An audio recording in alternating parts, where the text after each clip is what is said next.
And welcome to Saturday Football Live. I am joined in the studio, as always, with Des Roach, and the prodigal son has returned. Scott, I've been trying to get you to come on for weeks and weeks, and you're like, I'm getting my hair done, I need to get my nails done, and it's just... Nonsense. Dyeing his beard. Dyeing his beard. It's grey there, you see that? No, well, it's no grey, it's mine. Des has got the old silver fox on the go as well, but I think he's got a better excuse. So... welcome back, Scott. How are you? Good. How's everybody here? Good, mate. Good. Listen, before we even start here, listen, we've got to do something, right? It's the big man's birthday. So it is. Big man's birthday, so happy birthday, PG. Thank you very much, mate. Cheers. Cheers. And it's just as you say that, for me, it's been a good morning. I had a nice run around all the different stadiums in Glasgow, the wee stadiums, but like Celtic, Rangers, Hampden and stuff like that. And just as I say that, I got a wee notification on my watch that Celtic have just scored, so that's 1-0 to Celtic. So it's been a good day so far. We have a good day ahead. We're getting right to the nitty gritty. We're looking at the promotions, the relegations. We have more information, which is quite similar to the information we had before, but it seems a bit stronger now on the league reconstruction. We've been going on about league reconstruction for 7 or 8 years, it feels like, on this show. Yeah. But we're now at the stage that we think that it's looking like an absolute guarantee for 26-27. I've got a wee bit more information on it. Left my piece of paper with all the information on it and work yesterday, so I might forget some things. But it's looking like a done deal for 26-27. So this season, it means that we've still got a promotion and relegation to play for. Everything's up for grabs. And I think we've got a very, very interesting day ahead, particularly in that first division. Scott, it's been a bit wild. Certainly has. You're looking at some of the fixtures today as well. I was also talking to you guys as we came in. You've got a lot of teams fighting at the bottom, playing a lot of teams fighting at the top. So there's no guaranteed results in that. I don't think you can pick favourites in terms of looking at these fixtures. As I said, you've got Kirky Robroy, you've got Petershill playing Maybole scrapping for points. Petershill need 3 points to try and keep them in the hunt for that third place. So there's a lot of interesting fixtures in that division today, and as we said before, I think it's the most competitive division in the setup. But Indy can beat Indy in their day. It is ridiculous. We're going to go through PG versus the pundits, so I don't know if you've been listening in your absence, but Des said I go with me a couple of weeks ago, so we now take turns on who goes first, which it is fair. It only makes sense. So this week, featured fixtures, we have no Lowland League matches. Obviously, their season finished last week. Well, actually, do we have Broomhill and Civil Service today? Is that today? We'll need to be looking at actually. But our featured fixtures in the Premier League, we have Darvel and Benburg. First division, we have Glen Kern and Robroy. Second division, we have Camas Lang and Lanok. Third division, Vela Leven and Girvan. And in the fourth division, East Kilbride and Nightswood. So I've literally just looked at it. Broomhill played Civil Service last night and beat them 2-1. So that means for the league table in the Lowland League, Broomhill and Gala both sitting on 31 points. And I'm going to come back to this once we do featured fixtures. I'm going to come back and look at this because I wasn't completely sure on how it was going to work with promotion and relegation, relegation in the Lowland League. So I had a wee bit of clarity on that this morning. But first game, gents. It will be Darvel and Benburg. Scott, how do you see that one playing out?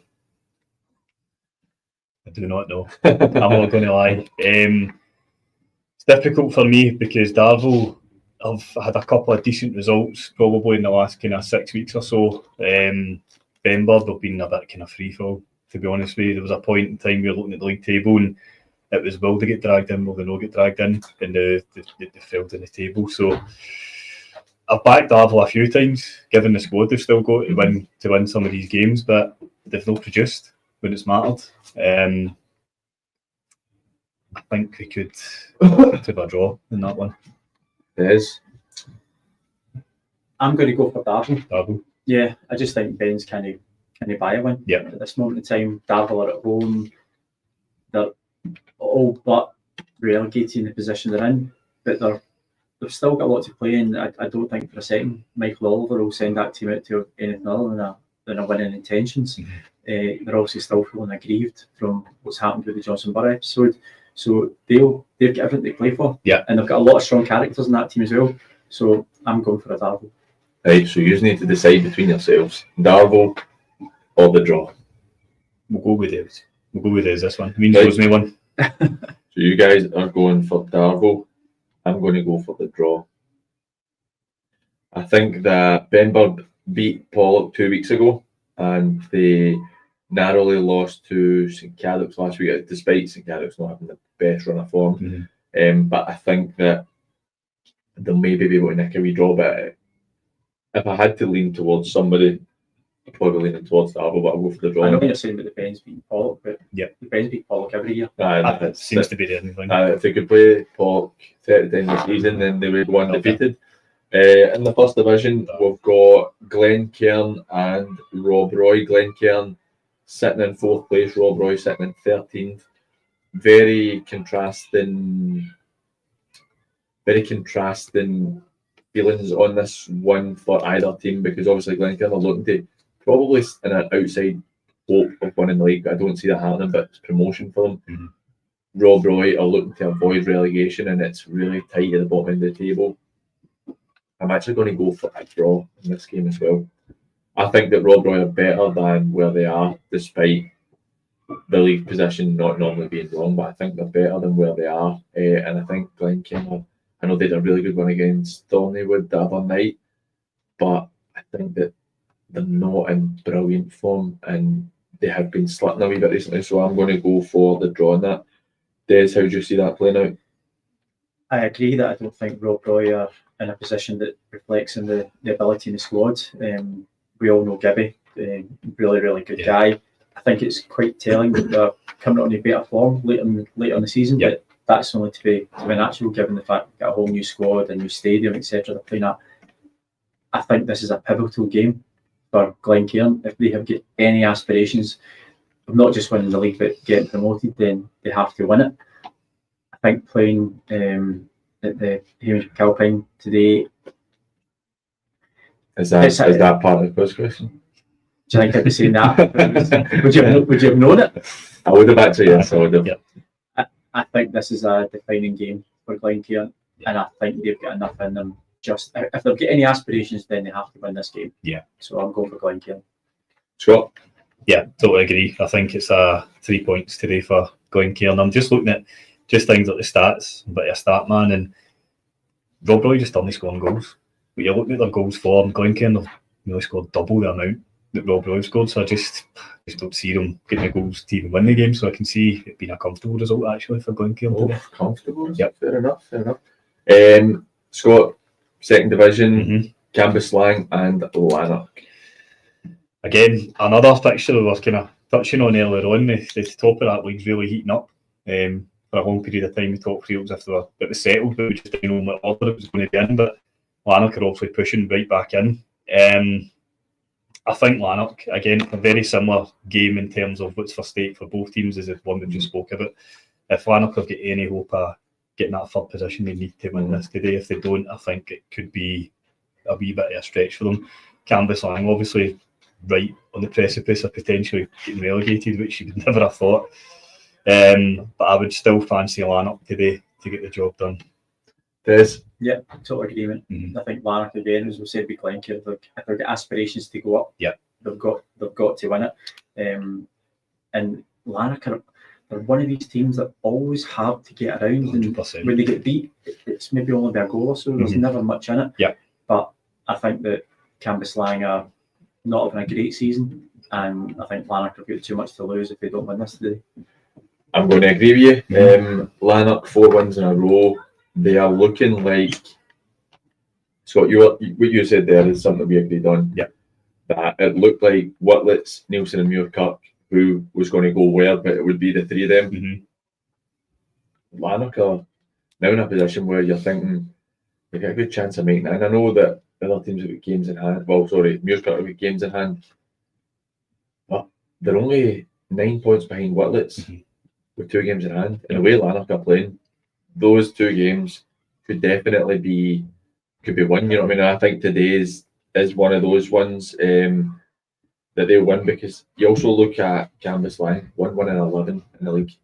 It's not good. And granted, the 1-1 was a few weeks ago against Yoker, but everybody's beaten Yoker right now, and did a couple of draws before that. So in the last 5, they've only lost 2, but 1-11. I don't see anything but a Lanok win there. I think just on that, see, because we were talking about the top 3 there, that's all you've been talking about. Nobody's really focused on the teams below them, and Lanok was just quietly about their business. 100%. And now you're like, wait a minute, you're sitting in a really good all position. of a sudden they've popped up. Exactly.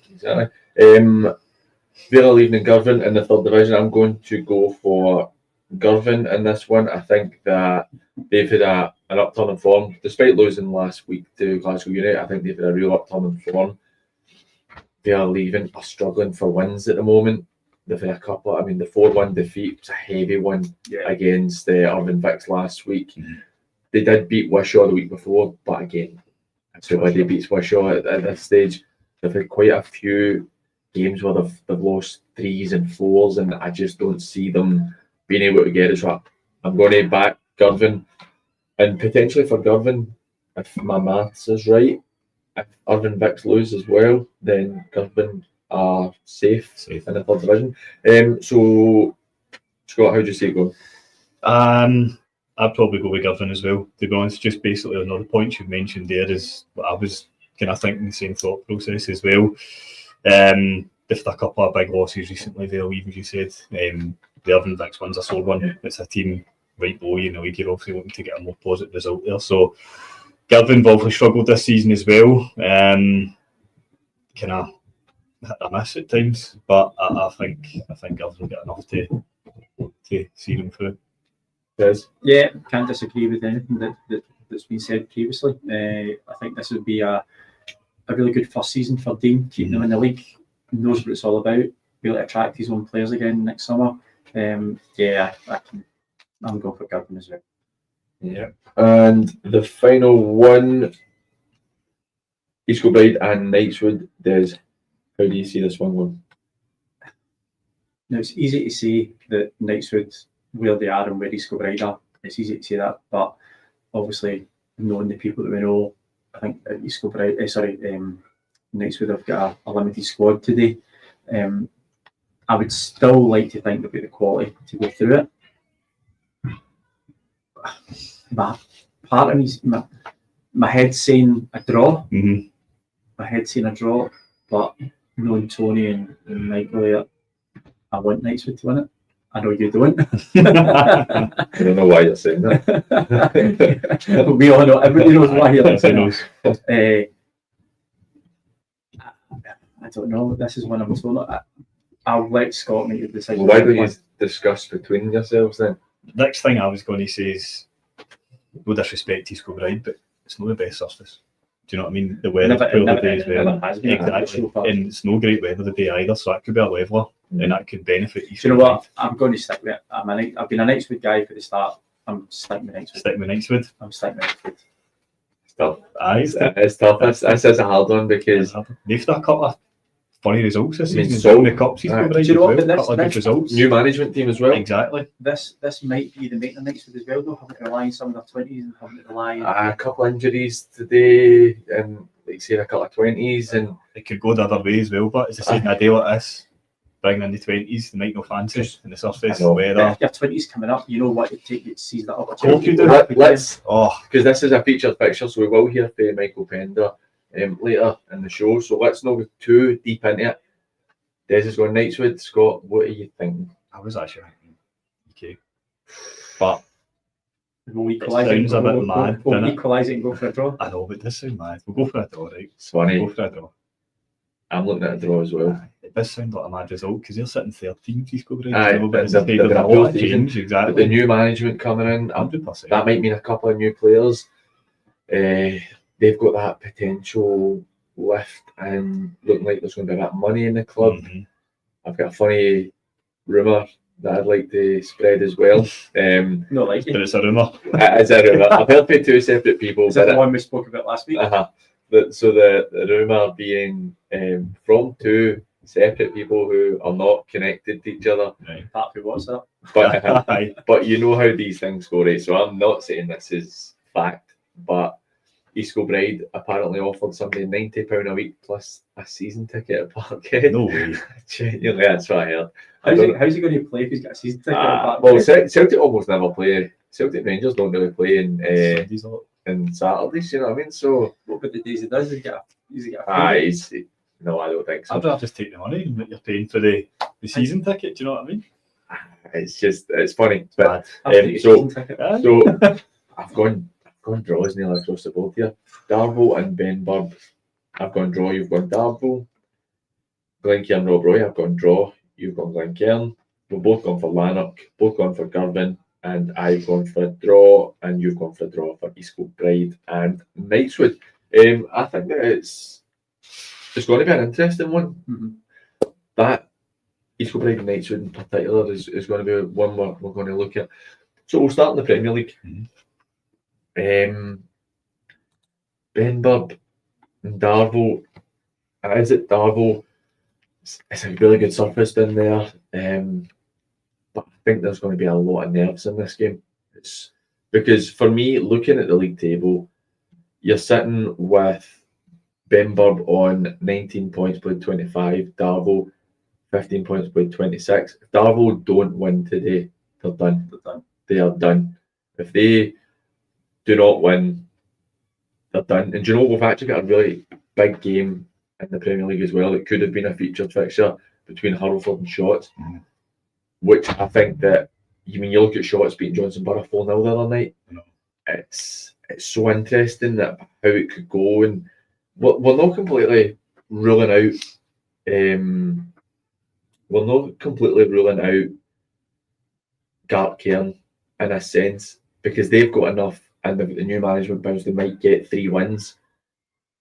But if Shotts can get a couple of wins, then it's not enough. I actually just had a message in from somebody saying, rumour is correct, EK Thistle offered another boy £170 a week.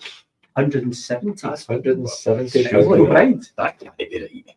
Look, money's coming in, that's the rumours. Tell you what, why don't they sponsor us? Aye. We'll get far more exposure. At this time of the season, though. I think that's mad. At this time, there's really... It's always a sign. It's for next season. It's to be, aye. It'll be. But look, we'll come back to that. So, Scott, how do you see this relegation playing out in the Premier League? Can I put my finger on it? As I said, obviously Darvel and Garth Cairn have been 16th and 15th for long enough. Do you know what I mean? And we keep giving them a wee bit of hope, but nothing's really changed in terms of the 2 teams. They're still in the same position. They've been the worst teams for quite a while in terms of exactly. So I don't see that changing. Benburb have just kind of been a free fall for me. They were sitting in a not bad position for a while, and they've just started kind of falling back down the table.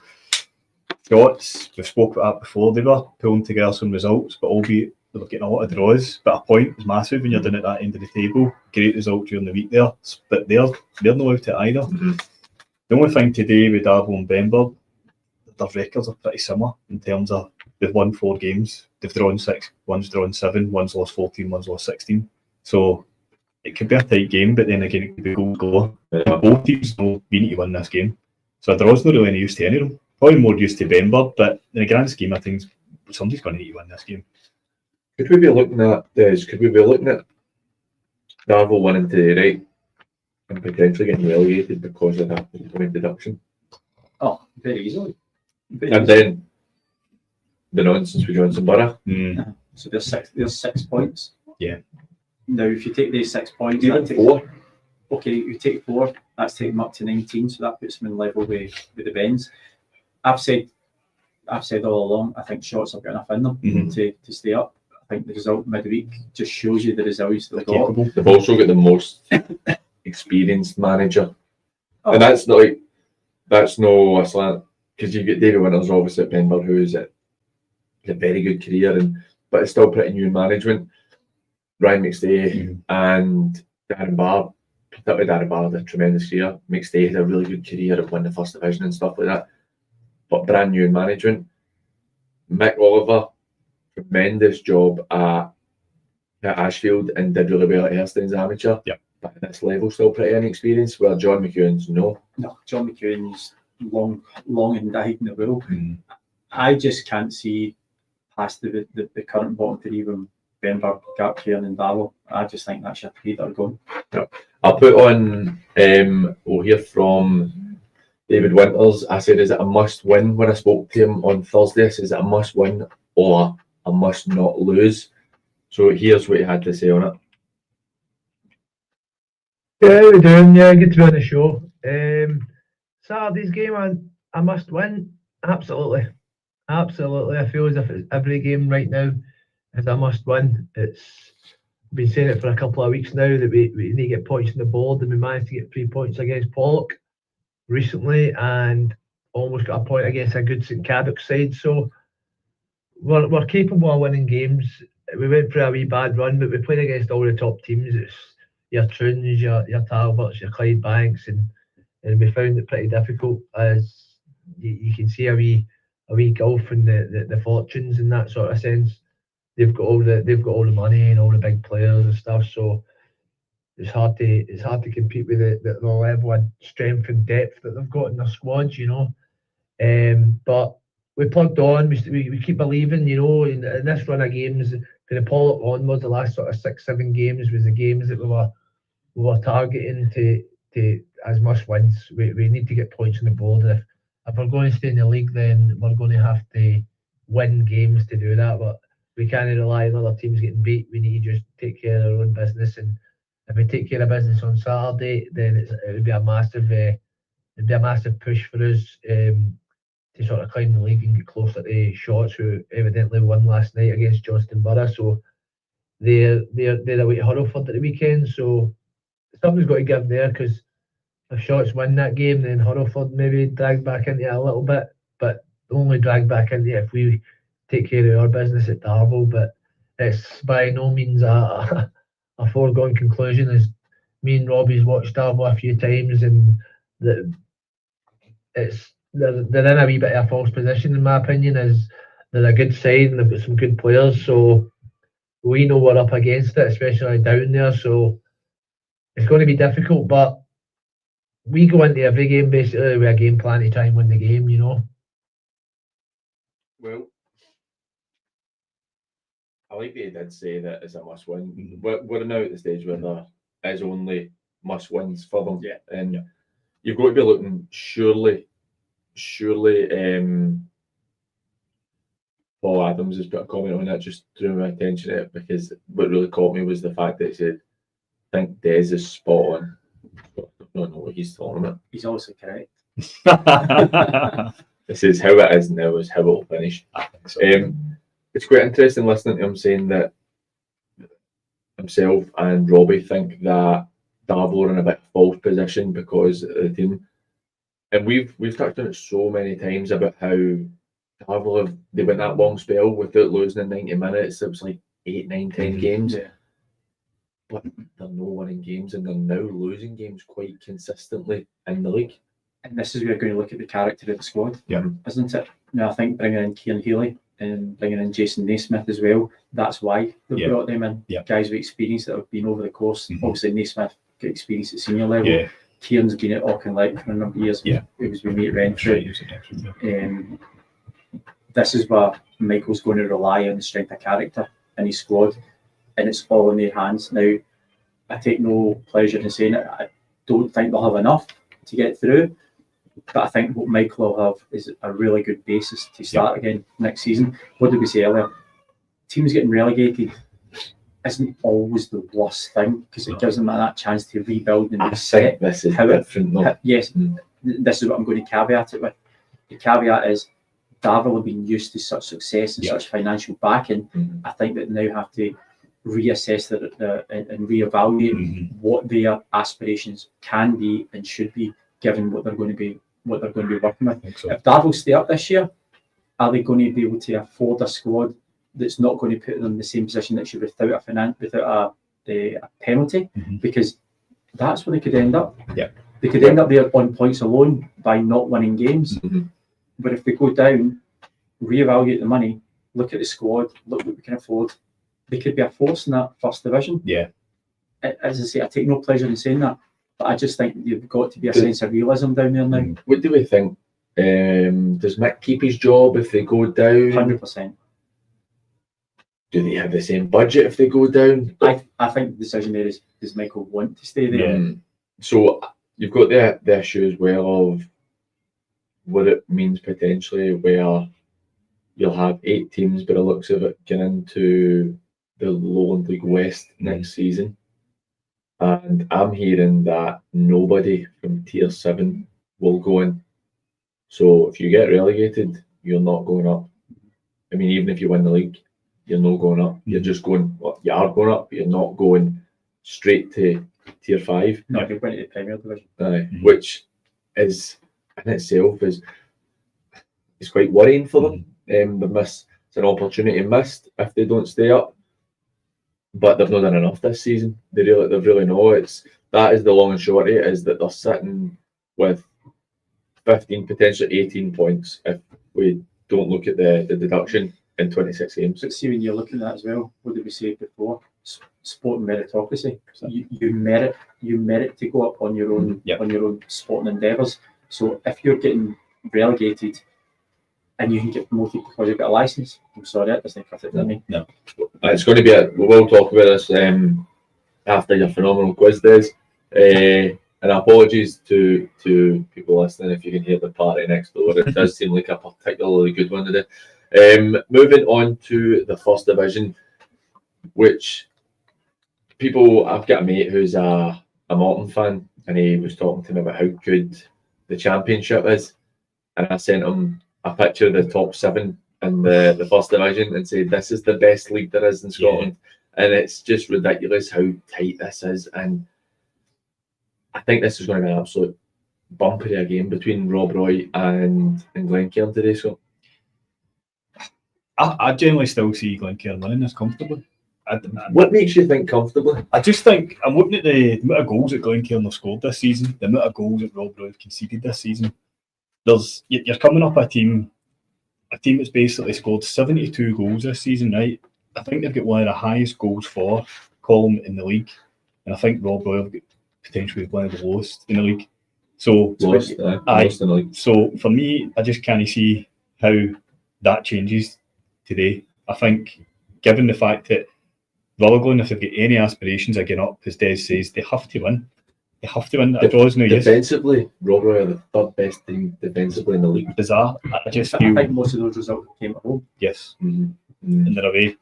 And it's a different type of surface as well. That's it. I just feel, looking at the goals scored, Rutherglen have scored a lot of goals this season. They've had a lot of big wins as well. Comfortable wins. Rob Roy have been toiling there all season. People going about teams in a false position, but they're not really. They're there for a reason. They've not scored the goals they need to score. They've only won 8 games out of 25. So I feel the squad that Rutherglen's got as well, obviously Rob Roy have got quite an inexperienced squad just now. You were talking about quite a young squad. Yeah, it's a young team. So that's a big ask for them to go to there, a team that's chasing promotion to try and get 3 points to stay in the league. They're no down at the moment, do you know what I mean? They're in a good position still. I think the biggest asset that Rob Roy have got is in the dressing room. Totally agree with you. Gibby's vastly experienced at this level. If MD's going to know how to get out of this league or stay in this league, it's Gibby. Definitely. You look at the fixtures today for the first division. Ardrossan and Cumbernauld is a borderline nothing game. That's unlikely that they'll get pulled into the relegation. But granted, the fact that Mabel, the Meda, and Rob Roy are all in reasonable form means that you're not completely safe. The Meda and Arthurlie, I think that's a cracker of the day. Yeah. I think Arthurlie won't beat them. I think that's a really good one. Mabel and Peters Hill, I think Mabel could go and beat them. I would agree with you. I fancy Mabel. I fancy Mabel as well. I think it could be. Then obviously the features fixture. Then you get St Rocks and Kilburnley. Kilburnley aren't clear yet. There was a good win last week. Really good win for them, but they're not clear yet either. I'm worried about that one. It's a hard one, isn't it? And the Rock, you don't know what team you're going to get. but you can guarantee when you go up to the Tough game. And obviously the previous issues between the two clubs, particularly up there. I was manager that day. So there you go. You know what I mean? You know better than anybody what that was like. Then you've got Thornleywood and Co-winning. Thornleywood having a wee dip, but Co-winning also looking to win a league. And then Gilliclyde and Remtru. And if you were to see if you were an outsider and you looked on the league table, you'd be like, Remtru beat Gilliclyde, that's a given. I think Gilliclyde are favourites for that today. And that sounds ridiculous. Well, obviously my team and my loyalties, and it always will be. I just think getting up to Fullerton Park for us it's the exact opposite of Western Park. 100%. Western Park, AstroTurf, Fullerton grass. Yep. At Western Park, massive, expansive, flat, quite tight as well. Tight, it's kind of narrow as well, up a hill. Aye. In fact, I've done the one and only thing ever in my refereeing career at Fullerton Park. I was down at the bottom. Correct decision. I got a part for that. Down in the bottom right hand corner, I get caught behind a player and I get tripped up, and I done a forward roll, and being a PE teacher, I done a forward roll and got up and didn't break a step, and I actually got a clap. We're going to come back. We're going to come back and we'll finish talking about this game. We're here for Joe Price, Echo manager at Glen Kern. I thought we were going to say Joe Wicks. Remember, if you want to get in touch with us, you can get us on 07396 717 412. That's 07396 717 412. Or you can get us on X and Instagram at Football Live. And you can get us on the comments section on YouTube. So if you're looking to get any questions to myself or the guys, don't hesitate to get in touch with us. We're more than happy to answer anything. And we're always fairly honest. So don't hesitate to get in touch. We'll be right back after the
on the comments section on YouTube. I'd like to give out a big shout out to our sponsors today.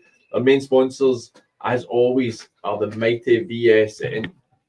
I don't have any VSN clobber on today, and I went to get my VSN bottle this afternoon before I came in, and it had not been washed for a while, so I thought I'd end up with some sort of algae in my gob. We'll just keep buying you time you can get the headphones on.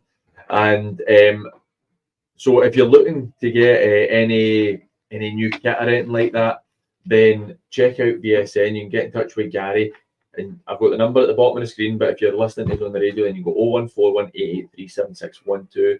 They honestly do the best kit about, the best bespoke kit you can get. Everything's tailored to what your club needs. And also, if you want to have a wee look online at our other sponsor, Roxburgh Insurance Brokers, best insurance brokers about, so get in touch with them. And I felt like I was going to say something else, Des, but you've thrown me with your jingling on that there. So I'm just wondering why we're not kitted out. Well, what's going on? We're waiting if Gary's listening. The stuff has been ordered. All right. I have been informed it's been ordered, so we'll get our stuff there as well. Paul and I were up. We're waiting on. It was 2 weeks ago we went up. That was good. That was great. It was good. The Ranger stuff Decent. they do. It's top Ridiculous. notch. You can put it this way. You could walk in there and go head to toe, summer to winter, anything you need. Absolutely brilliant. We need I to love see. doing stuff like that, and just looking at all the gear. You could be there forever. We need to see if we can get the rain jackets. How good were they? Oh, They were brilliant, man. They were honestly so good. what were the rucksacks as well? Oh, they were belters. Belters. Des, for anybody watching, Right, I give Paul grief every week when he jumps into my motor. Right. So this what is we got. because I have like my laptop, my notebook, and like, I have some biscuits and stuff like that, and just whatever I need, my charger. And Des gets really upset with me because I bring it in a poly bag, Yeah, it's poor in it. like an absolute tramp.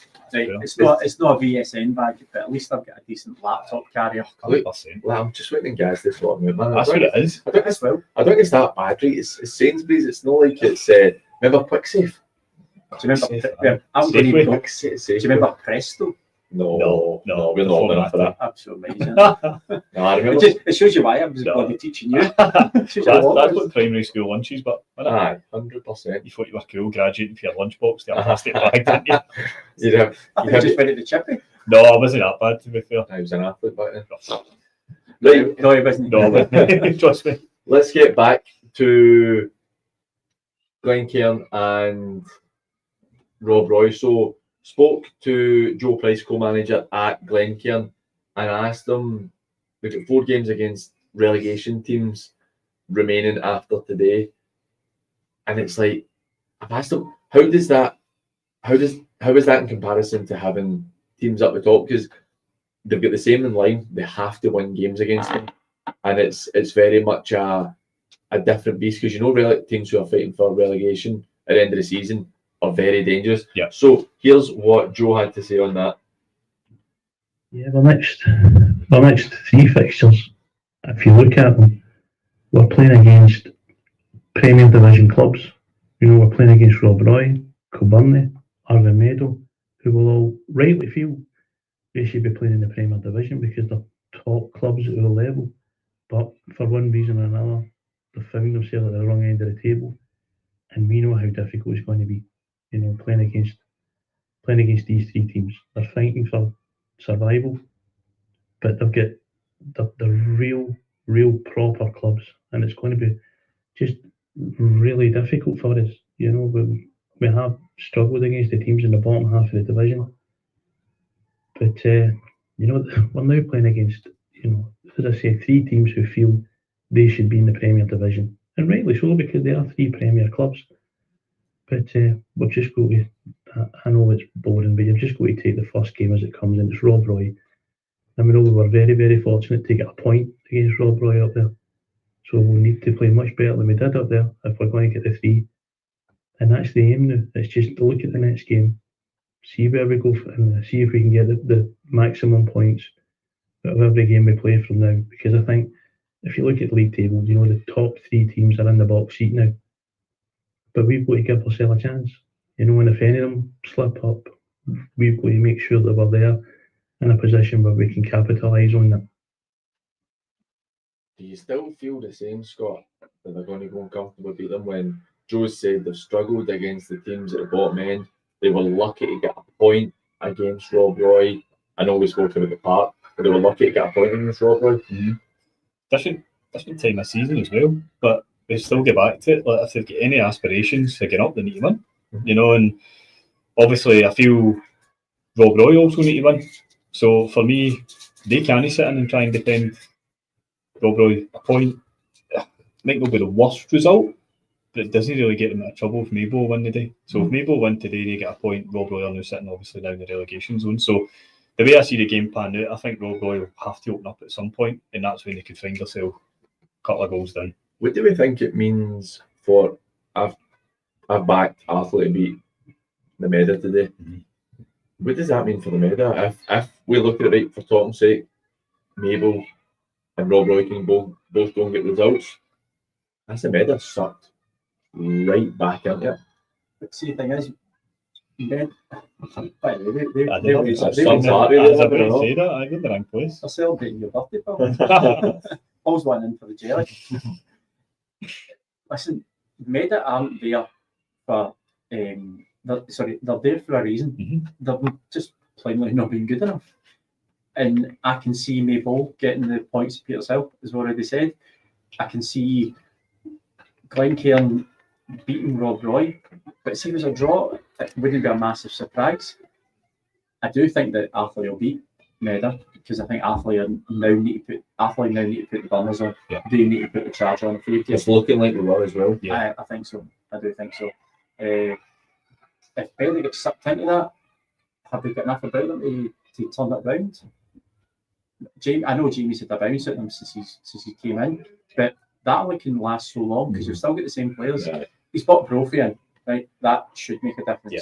Should make a difference. But they've played, what is it, they're sitting on here, they've played 25 games, they've won 9, drawn 5, lost 11. They're minus 4 goals. That tells you the story of the season. If Meadow stay up, that's success for Jamie. Yeah, 100%. Especially when he took them over, when he was second bottom or something like that. Third bottom, Aye. he took over. And by the way, got they've them got out, couple of good results. They've got a handsome budget as well. Oh, aye, absolutely. I'm looking at it just now. So they lost to Rob Roy on the 25th of February. Mhm. Then they beat Ashfield 6-1, beat Clyde 2-1, drew with Rob Roy, beat Blantyre 4-3, they drew with Cumbernauld, they beat the Rock, they drew with Kilbirnie, and then they lost last week. So Beating the Rock was probably their best that was the result. big one. But dropping points against Kilbirnie was a bigger one than losing for me last week for them. Mhm. And I watched the highlights. Jamie obviously spoke to us last week about how weak they were defensively in terms of the goals. They gave it away so cheaply. Some of the goals were shocking, Yeah, I seen it. like really bad. And it looks like centre half might be an issue for them, and that is where Athley could really hurt them today.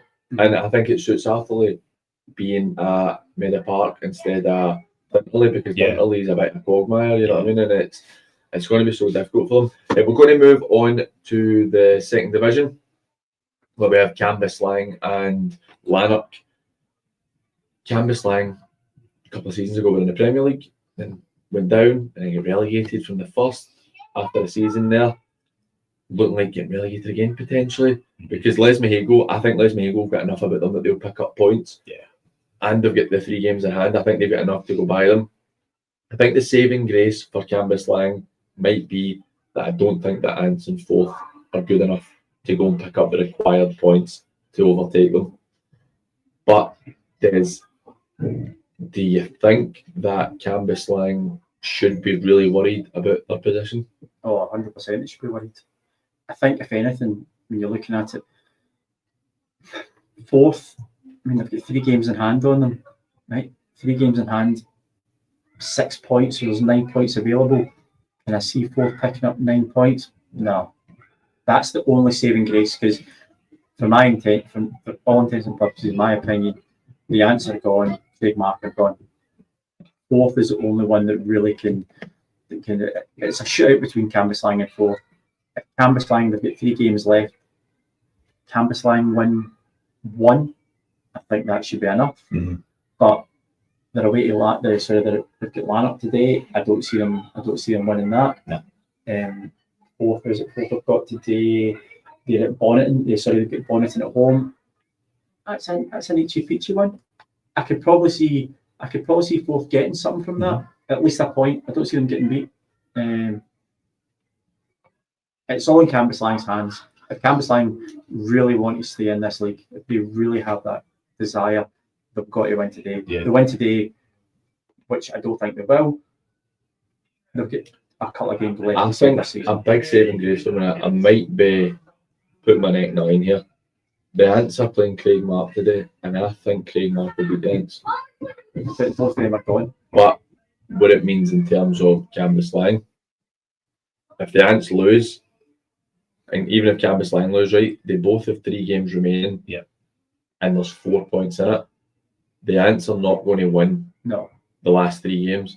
So that means 2 teams are definitely gone. If Forth lose today to Bonneton, which I actually think they might get something against Bonneton, but if Forth lose to Bonneton today, they still have 6 games left.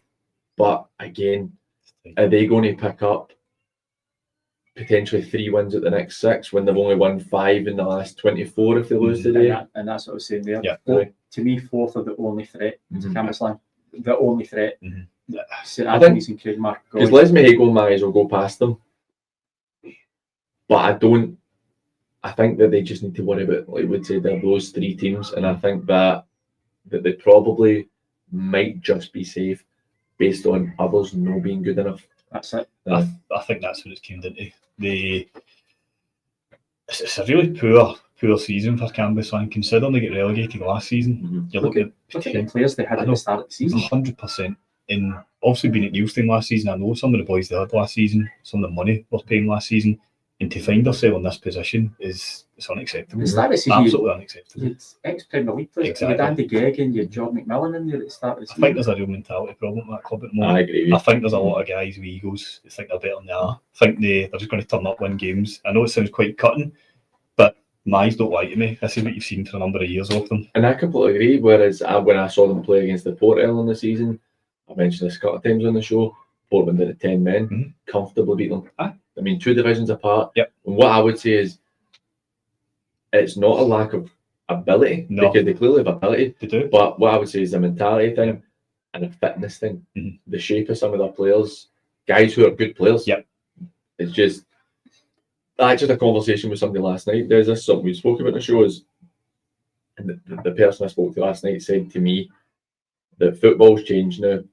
The players are a lot fitter and stronger now than they were, and I agree with that on the whole. But that's where, even at the lower levels, Camas Lang, you don't get away with having guys who aren't in good enough shape. So you and I talk quite frequently about our fitness stuff because we're both very, very pro fitness, and obviously given my previous. I say, take it away from football, put it to anything, right? Yeah. A bit. You've got 3 A's in any sport endeavour. In fact, you can apply it to life. Right? You've got 3 A's. You've got application, attitude, and ability. Ability is last. Everybody can have ability. See if you don't apply yourself, applying yourself means looking after yourself, being fit, proper nutrition, getting good sleep. Your attitude, how you turn up to your work, how you turn up to perform, how you prepare yourself. Those 2 outweigh the ability, because if you don't have the other 2, your ability means nothing. Yeah. Now, as you know, my youngest son's an international gymnast, and he's away just now with Scotland. I can guarantee you that Finn has all the ability in the world, right? But the most important thing for me is he wants to go to training every day. Yeah. He wants to. He comes home and he does stuff at home as well. And honestly, I laugh at it. in a crowd in a great week. I go, if he ever turns around and says, Dad, I don't want to go, that's fine. No bothersome. Don't go. Yeah. But he shows the attitude and the application. And that then adds to the ability. Yeah, you can't get anywhere without it. And 100%. I spoke to Daryl Miko, the Lanok manager. Asked him how he was feeling with 4 games remaining, and I think I touched on the fact that they'd won the previous 4 games. So here's what Daryl had to say. All right, mate. I think the boys are in a good place. We've been training this week, and we'll be looking to try and make it 5 wins out of 5. Obviously, we knew that if we want to try and get up this season, we've got to need to go on a strong run, and 4 out of 4 is a good way to go about it. Obviously, we go to Camas Lang Saturday, and we're under no illusions. We know it'll be a difficult game. The pitch isn't great. They've got plenty of goals in the front too, so we're well aware of that, and we've got to get in there and we'll treat it like any other game, 1 game at a time. Obviously, the games are getting more and more important. We know that any slip up, we're going to struggle to catch the promotion pack, so we'll be going all guns blazing Saturday to try and keep up the momentum. Going all guns blazing on Saturday. Talks about the fact that they've got 2 good goal scorers. Camas Lang have conceded 69 goals in 26 games. I genuinely believe we could be looking at 5 or 6 for Lanok today if they turn up. But I think the park might be a bit of a leveler. Yeah. That might go in Camas Lang's favour. But I think we could be looking at a going over if Lanok turn up. I think you might be right. Obviously, talking about the park there, obviously Camas Lang, it's always been a soft pitch. Lanok's surface is great, so it might suit them. Do you know what I mean? But again, it goes back to mentality for me, for both sides. Mentality for Lanok, they're on this good run. They want to keep it going. Camas Lang have to be looking over their shoulder. I know we've written the Ants off, but if they do go and win today, and I actually expect them to go beat Craigmark, puts my point behind Camas Lang if they aren't to pick anything up. So it'd be a great escape for the Ants. And see if Camas Lang didn't get nobody to blame but themselves. And I still kind of get away from it. That I can't believe they're sitting in that position given where they were last season. It's unthinkable to think they could get into the third division. I know. It's crazy. It's mad. When you really look at 4 or 5 years ago, they were a competitive team in the Premier League. They've fallen off a cliff. Massive. It's I'm looking. You're saying about the Ants. You think the Ants will beat Craigmark, and obviously I understand why you would say that. Craigmark did beat the Ants last month. That's right. And since that game, Craigmark have lost to Lanok. They lost 1-0 to Bonneton. They beat Cali Locos. They drew with Les Mehigo, and last week they drew with Coolside. Yeah, they're in better form than the Ants are.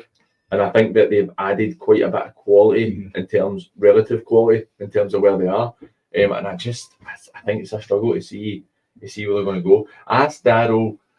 They've got two of the teams up about them to play in their remaining games. So they have Muir Cup next week, which is going to be an absolute cracker. Final day of the season, they've got Whitlets. So I've asked them how they feel having the two challengers in the remaining games, and are they looking at just promotion, or are they looking at winning the title potentially? Because you win those two games, I know, then you're in with a shout. So this is what Daryl had to say on it. Obviously it's getting really tight at the top of the table now, so you take a wee look at it and you look, oh, we could maybe do this or maybe do that. But I think for us, promotion's aim. We'll be going all out to try and win our last 4 games, and we'll see what it takes us. But first and foremost, promotion's what we're trying to achieve. Obviously, we can affect quite a lot at the top of the table. We play Markirk and we play Whitlets at home, 2 in the last 4. So we're going to have a big say in the title race and what happens. But at the same time, if I think it's Nielsen win their 3 games, we can't catch it. The most important thing for us is try to get into Division 1 next season. Obviously, Daryl sees just promotion as the aim. And you've been quite vocal on it, Scott, when we've spoken and when you've been on the show, that Nielsen, they're kind of shaking a wee bit. And I don't know if there's a guarantee that Nielsen will win. The bonus Nielsen have is they get Cali Locos today, the Ants, and then they beat Yoker. They might just get fortunate. Yeah. But at the same time, they're sitting in second spot, and they've played everybody. They've played all the hard teams. They've played them twice. So they've earned their spot. And they've got the, in quotations, the easier games to finish the season. Yeah, totally agree. Obviously, they're there for a reason, as we keep talking about. They're sitting second in the league, 118 out of 27. The only thing is, I have said previously before we came in there, the teams they've dropped points to, are the teams in about them. They've lost against Whitlets, they've lost against Lanok, they've lost against Lanok Hall, and they've lost against Muir Cup at home as well. So in the other draws, I'm sure they dropped points as well to the teams in about them. So they've kind of went around about in a different way. They've kind of lost teams round about them, but they've won all the rest of their games. So it's kind of that side of things, whereas your Whitlets and Muir Cup have maybe kind of lost the teams further down the league, and it's been a mixed bag in terms of who they've lost against. But you can only beat who's in front of you. You can only play who's in front of you. Nielsen, I still don't know, and Andy might chim me for this, I'm still not so sure they might slip out of this, because their form has been so patchy. They've had so many draws recently as well. I know it says there they've only got 4 draws, but they 4 draws have came in the last 6-7 weeks. If they lost Muir Kirk in there as well. And the teams they've dropped other points to have been kind of your Bells Hills and things like that. So the bit I would Camas Lang, 4th, Bells Hill. That's who draws have been. The 3 recent draws have been. The bit I would caveat that with is those draws are better than losses. Of course they are. So they're picking up. They've picked up points. I agree with Scott. Andy will be pulling his hair out right now. 100%. Of what he's left there. What's left there. And Andy's listen, you're not going to get a bigger Nielsen fan than Andy Whiteford. He's totally immersed in the club and immersed in the community. I really hope they don't slide out of it. But in current form, it's really making it difficult for themselves. They started conceding goals for me as well. I know they've had a good run of clean sheets at one point. I think they had like 10 or something crazy, something like 8 or 9 clean sheets they had in the last 12 games, whatever it was, and then just out of nowhere, 3 goals, 4 goals, 2 goals. They're getting high scoring draws and things like that as well. So that'll permeate through the dressing room as well. Yeah. Knowing that these negative goals and negative responses are coming. I would hope that they're a infantry team. So that's I hope they hang in there. 3 points a day, I think, season. I would agree with you. I think that 3 points, I mean, that would take them on to 61 with 3 games remaining. Aye. It's hard to see past that. And you look at like today, We'll probably think Cali Locals as good a game as they could hope for. It's their home form that's been patchy for me recently, but that's where they've lost their game. They've lost against Whitlets at home, they lost against Lanok at home, they lost against Muirkirk at home, and these have all been games in the last kind of 8 weeks. So, and the other teams that are around them, so there's a wee bit of gap between them and Cali Locals, so they're probably needing a team there. They think the confidence is up. Yeah. Do you know what? We can go and get a result here. Exactly. And I'm sure that's the message of getting through the dressing room. Doesn't matter how you do, just get 3 points. You look at, for me, if Lanok win these 4 games, they go to 66 points. That's guaranteeing them promotion, because if they win them, then they're beating Whitlets, and Whitlets can only get 63 points in that case. Nielsen can get 67, so a point more. Muirkirk, now we're looking at Muirkirk, they've got 6 games remaining, so they can get 71 points. So it's in their hands, but do you see Muirkirk being able to beat Lanok next week? Where is it? It is at Lanok, I'm sure. No, sorry, it is at Muirkirk next week. No, I looked at the wrong one. It is at Lanok. I would take Lanok. I think Lanok are just on this run just now, and I always feel playing against them has been a stuffy team. Lanok always seem to come good towards the end of the season as well. For whatever reason, the last 10 games they seem to really home in. And playing at home as well. Exactly. And Muirkirk have started a couple of games. Obviously, a good result against Neilston, but they've not really backed it up. No, I know. So you're like, I know. We did talk about the inexperience and the nerves potentially at Muirkirk, where, I mean, their remaining fixtures, Yoker today, you've got to see them beat Yoker. You would think so. Lanok next week.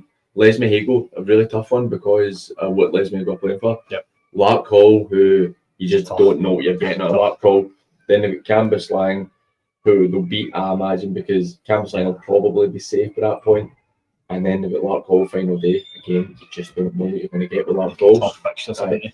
They're quite tough, and it's whether they can stand up to it. And it's quite an interesting one. And I know we spent quite a chunk of time on this division because I think it's so interesting, and there's so many permeations of what can happen, particularly in the top 4. It's really good when you're looking at it, because I even think Yoker probably have enough points. They're probably safe being 6 clear of the Ants, and the Ants only have 3 games in hand. The Ants beat them a couple weeks ago. Is that right? Yeah. And they've been a couple of doing since Don O'Donnell's been in there. It's been quite a hard start for them. But again, it's not his team, it's not his players, so he needs a bit of time. But they probably just have enough points. Yeah, I think so.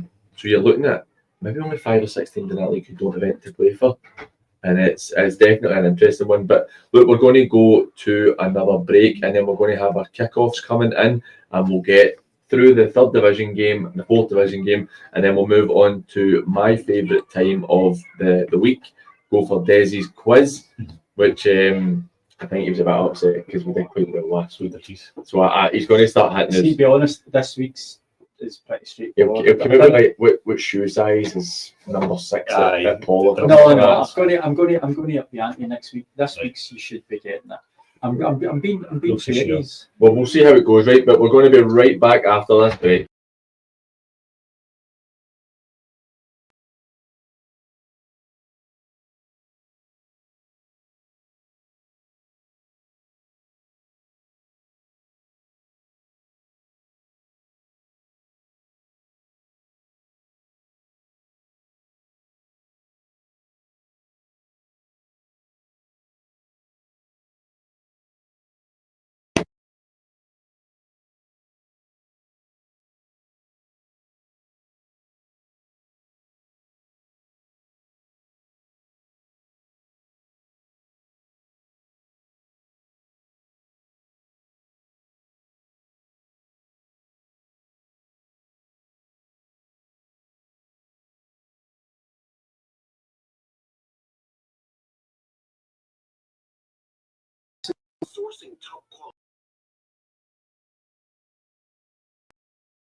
Welcome back to Saturday Football Live. Myself, Paul Gordon, joined in the studio by Des Roach and Scott Perry. It's been a massive day I think we're going to have today. We've had a good chat already about the Premier League, the First Division and the Second Division. We're going to move on to the Third Division. If you want to get in touch with us, you can get us on WhatsApp at 07396 717 412. That's 07396 717 412. Or you can get us on X and Instagram at Sat Football Live. Or you can get us on the comments section of YouTube. So, Third Division, we have Vale of Leven and Girvan. Vale of Leven, who I think that a lot of people were expecting better at Vale of Leven this season after they did a really strong start to last season. Did dip at the end, but they were looking like potential promotion candidates, and then it slipped away for them. And this season is really not going to plan. And I think that they are in big trouble by getting relegated this year. This, I think everybody was a bit surprised the way that the Vale have dipped off, but it's been a downward trajectory, hasn't it? It's been quite poor. I mean, they're sitting in 24 points. They're a game ahead of Invictus. Glasgow United, they've got plenty of games in hand, but you wouldn't bet on them. You wouldn't bet on them winning many games. Wishaw are gone, right? That's done. I can see. To me, it's just a shout between Vale of Leven and Invictus who's going to go down. Now the Vale today, they're at home to Girvan. Sorry, Des, I'm just going to have to. Your mic only seems to sound better when you're further to that side. If you talk there. All right, is that better? That's better. Thank you. I just think it's a shout now between Vale of Leven and Invictus. Yeah. Vale of Leven are at home to Girvan. Girvan have still got lots to play for to make sure they're away for it. We're taking Girvan for today. But yeah, it's been really disappointing the way that Vale of Leven just seem to just fall into an abyss. Yeah. No, I totally agree with you. I expected more from them this season, to be honest with you. I thought they were going to be up there challenging this season, Vale of Leven. So I'm really surprised that they find themselves down this neck of the woods. But I agree with you, Des, it's a straight shootout. There's 6 points, obviously, separating Perthshire for Vale of Leven. And obviously 6 points for them and Urban Vics. So I think it is a straight out between them. You can't write off Glasgow United getting out of there because obviously Goodwill is still scoring a lot of goals for them, regardless of what's been going on. So I still feel it's a difficult one. It's going to be one of the two of them, in my opinion. It's going to be one of the two of them, Urban Vics or Vale of Leven. I think when you touch on Goodwill at Glasgow United, yeah, they've won a third of their games. Yeah. I think they've got enough to win 2 or 3 more and go past Vale of Leven, because I don't know if Vale of Leven win. I was actually, as you were talking there, I was just looking at the Second Division League table for last season. Mm-hmm. So Wishaw have won in the last 2 seasons, so in the last 56 games, how many league games do you think Wishaw have won? 5. 9 it is. 9. We've done that. Better than I thought. That was synchronised fiving. But and I think that 2 or 3 of those wins came in the last 4 or 5 games of the season last year, because Wishaw picked up a wee bit. And that's when they know they're down and they're putting they've had a worse season this season. That's possible. I mean, they've got 11 points. Wishaw obviously have gone. It was just the reason I'm speaking to them was just looking at it. That's conceding 91 goals so far. See what I will say on them, but shambolic obviously it's been so poor. But see, since the new managers come in, they have been a lot more competitive. They've had one really solid result. I think they got really high in there, a week of 6 or 7 or something. But see, apart from that, they've actually been much more competitive. So when you find yourself doing that neck of the woods, that's a start. Mm-hmm. Do you know what I mean? You're already away when you take the job. You know what's happening. But you've got your team competing. You're thinking, well, do you know what? That's a positive, and maybe look at next season, see how we go on. But 91 goals in any league is, wild. 57 games, 9 wins. It's just. See, when you look at the Wishaw goals scored, now they don't have a good rally, they don't have a tempo. Right, but they've only scored 7 goals less It's than Glasgow United. aye. It's the conceding the goals also been the problem at the back. Aye, exactly. And they've played 5 games more as well, so I suppose there is that. But we've got the kickoffs coming in, and we've got some goals coming in already. So we have Ardeer, not even a minute on the clock. Ardeer take the lead, and that's a big one for Ardeer because they've had a tough couple of weeks, a tough couple of games. But to go and get ahead of Perthshire really early on, Ardeer are 1-0 up, and as it stands, that puts them back into the promotion spots. Lesmahago 1-0 up against Coastside Rangers. That's a big one for them. And we've got a goal in our featured fixture in the first division. Glen Kern are 1-0 up against Rob Roy, and St Roch's have a penalty. Evan Galasso scores the goal for St Roch's there. So that's what we're talking about with Kilbirnie. They're in trouble, and it's 5-6 minutes in, goal behind. It's not a great start to the day. We're going to Petershill are 1-0 up against Mabel in the first minute.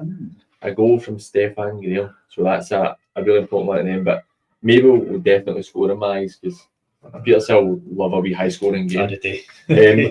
So I spoke to Governing Manager Dean Keenan about how the preparation's been this week following the defeat last week, because they've had quite a good run of form, like we touched on. Governing have been playing really well.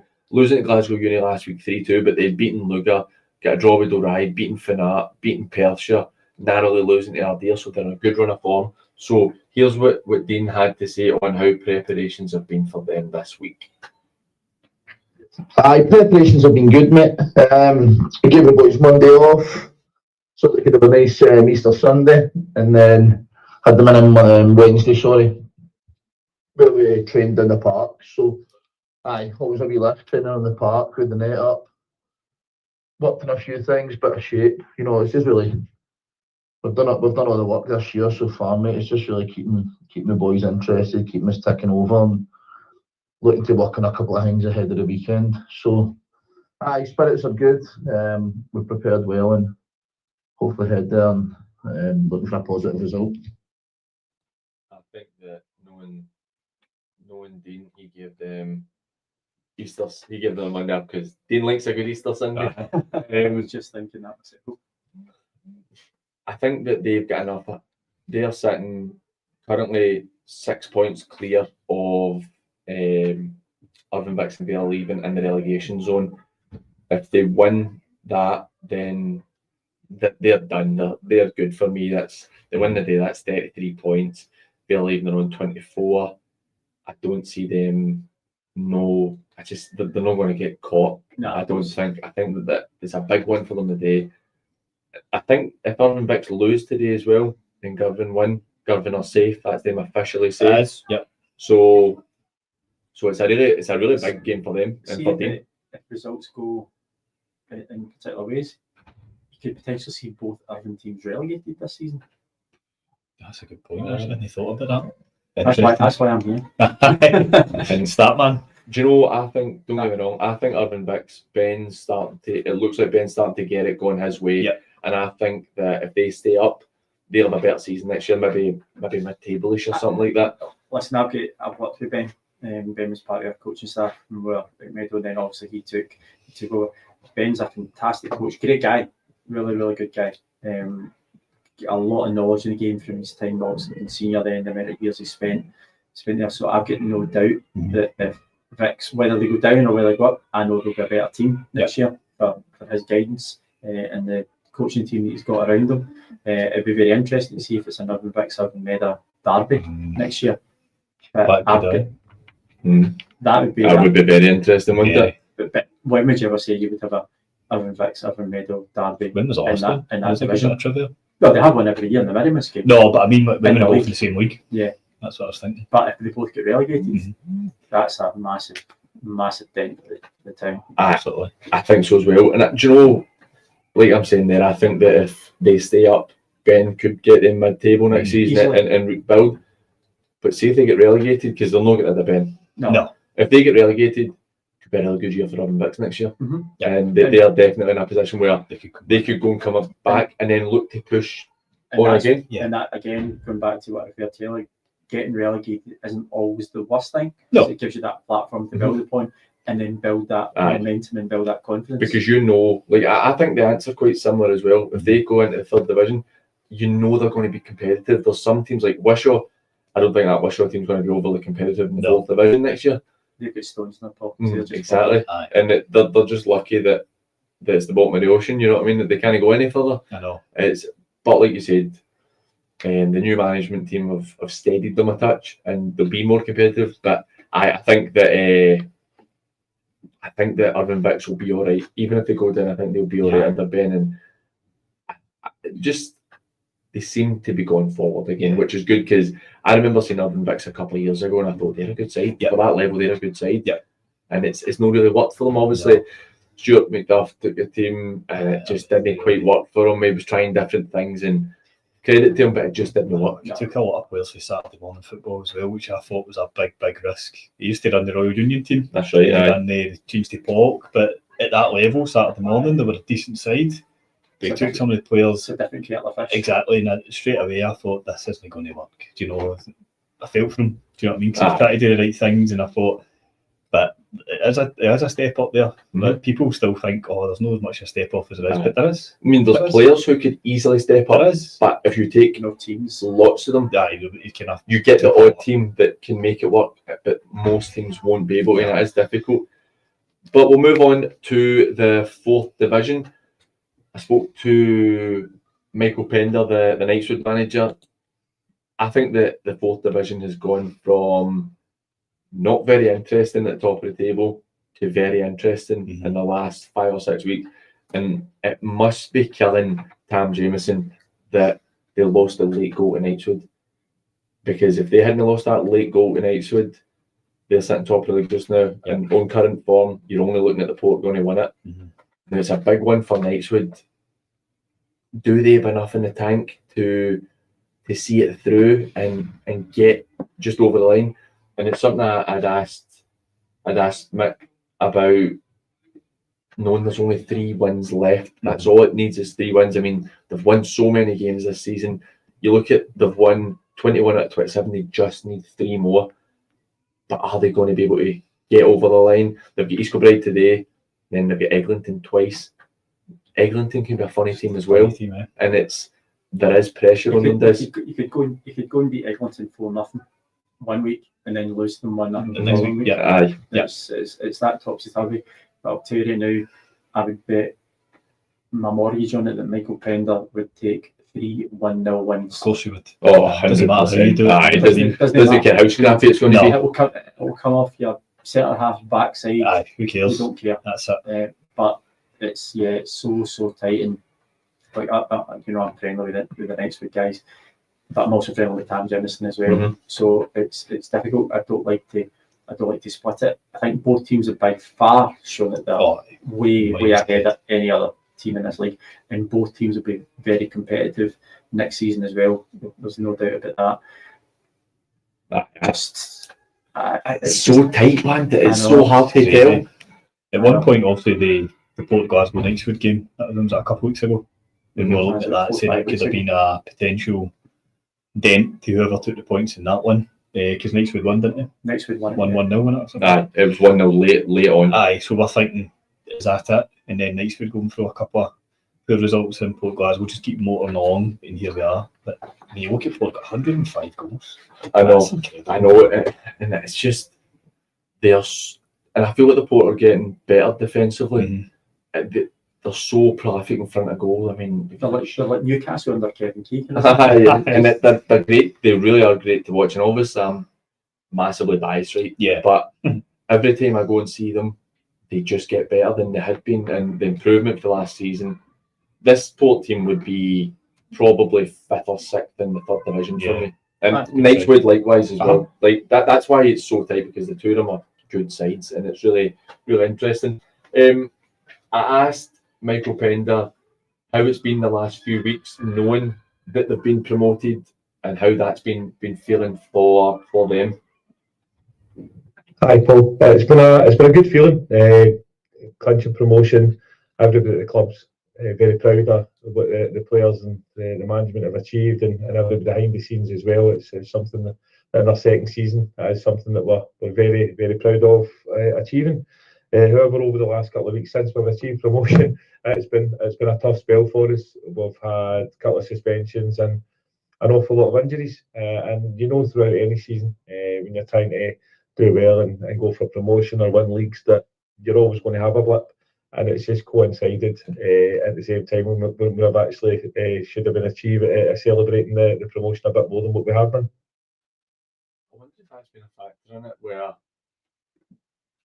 do you take the foot off the gas a wee touch when you're promoted? Now, they obviously will be chomping at the bit to win the league, but they're also at the stage where the ultimate aim has been achieved to get promoted into the third division, which has been done for a couple of weeks. They've got experience in that team, but they've got inexperience as well, and maybe it's starting to come through. I don't think they would consciously take their foot off the gas, because as soon as you get to play a game of football, you could put the three of us on a five-a-side part and we would go and kick each other and try to kill each other to get a goal and score against Scott. Would it be hard? I don't think they've consciously done it. I think it's probably in both teams, it's maybe a bit of sigh of relief to go, right, objective is secured. It's playing poker, isn't it? Who holds their nerve? It's funny how these things kind of go one way or the other. Well, you see it a lot with teams, let's say win the league, they just start steamrolling, and then sometimes no win the league, they get the promotion, and sometimes it just slightly goes the other ways if they start getting a bit nervous or we're still in a title race, what's going to happen. So it's interesting. I think there has been a slight dip. I think so. We've got some goals coming in. Kello have taken the lead against St Peters. That's a really big one in the fourth division, because St Peters, for me, have been excellent the last month. Had some really good results, beating Nightswood as well. Kello looking like they're just seeing it over the line. Their nearest competitors, Easterhouse, are 1-0 up against BSC, which not a surprise. I mean, BSC have conceded this season. Let's have a look. They are 151 goals now. Clydebank have gone 1-0 up on Trophy Day at home park. Who was the scorer, Des? Mr. Small. Mr. Small. Nicky Little with 30th of the season on his 300th Clydebank appearance. That's tremendous. That's unbelievable for him. And Mabel, we said they would score. It only took 8 minutes and they are 1-1 with Petershill. Del McNabb puts Nielsen 1-0 up, so it's either Del or Darren. That's got to be one of the two of them. Easterhouse 2-0 up now. Ross McQueen with a goal there against BSC. Del McNabb second of the game, 2-0 up, so that's a big one for them. Eglinton 1-0 up against Giffnock. Glen Kern extend their lead, they're 2-0 up, so it's looking like you're on the money with Scott. We're still 0-0 in that Gart Kern game. Wishaw side still 0-0 as well. Darvel still 0-0. No score yet. So ask Mick how it's feeling for them, knowing that they've got 3 games left. Just like we touched on, there 3 games to win the league. That's all it is. It's in their hands completely, 3 wins. And here's what he had to say on that. We're feeling good. Boys are up for it. We've had a good week of training this week. Thankfully, managing to get a few boys back off the treatment table and back onto the training pitch, which has definitely helped lift the spirits in the camp. As I said, it's been a tough couple of weeks. Dropping a couple of points really late on against Saltcoats was disappointing for us, especially from a position of strength. But it's been a good week of training, as I say. Boys are really united, and we're desperate to go out and finish the season on a high. We've got 3 games left to try and seal a title. If you look at the teams that are round about us, a couple of teams that have come down for the third division, and we're delighted to be where we are. And if you'd offered us this in July, we'd have bit your fingers off for it. So we'll look forward to it. It's going to be tough, as we already knew it would be. People were talking about things being a foregone conclusion, and that's never the case. It was never spoken about internally like that either. So it's tough, Paul. But winning any kind of league's always tough. But it's a challenge that the boys and myself are really up for, we're relishing, and we can't wait for this Saturday to get back on the pitch. It's all expected stuff. I believe when he says this probably isn't what they expected this season. You maybe have the wee, maybe we can do something, maybe get a wee promotion, but to the level of consistency they had up until probably just before the Port game, and then it's been difficult for them. But look, Des, it is now your time to shine, mister.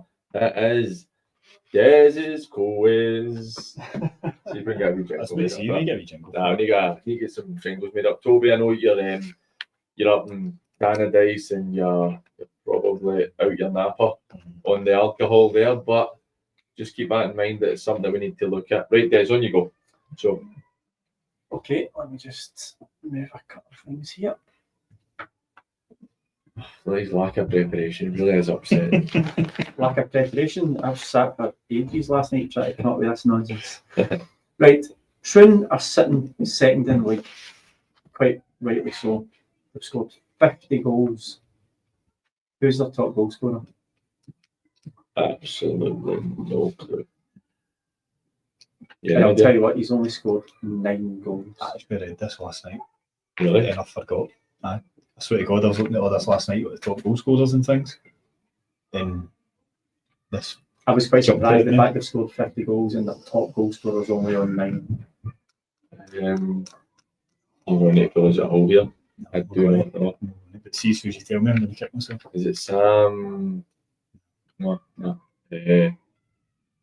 right then. Des, you've got us. Kyle Gallagher.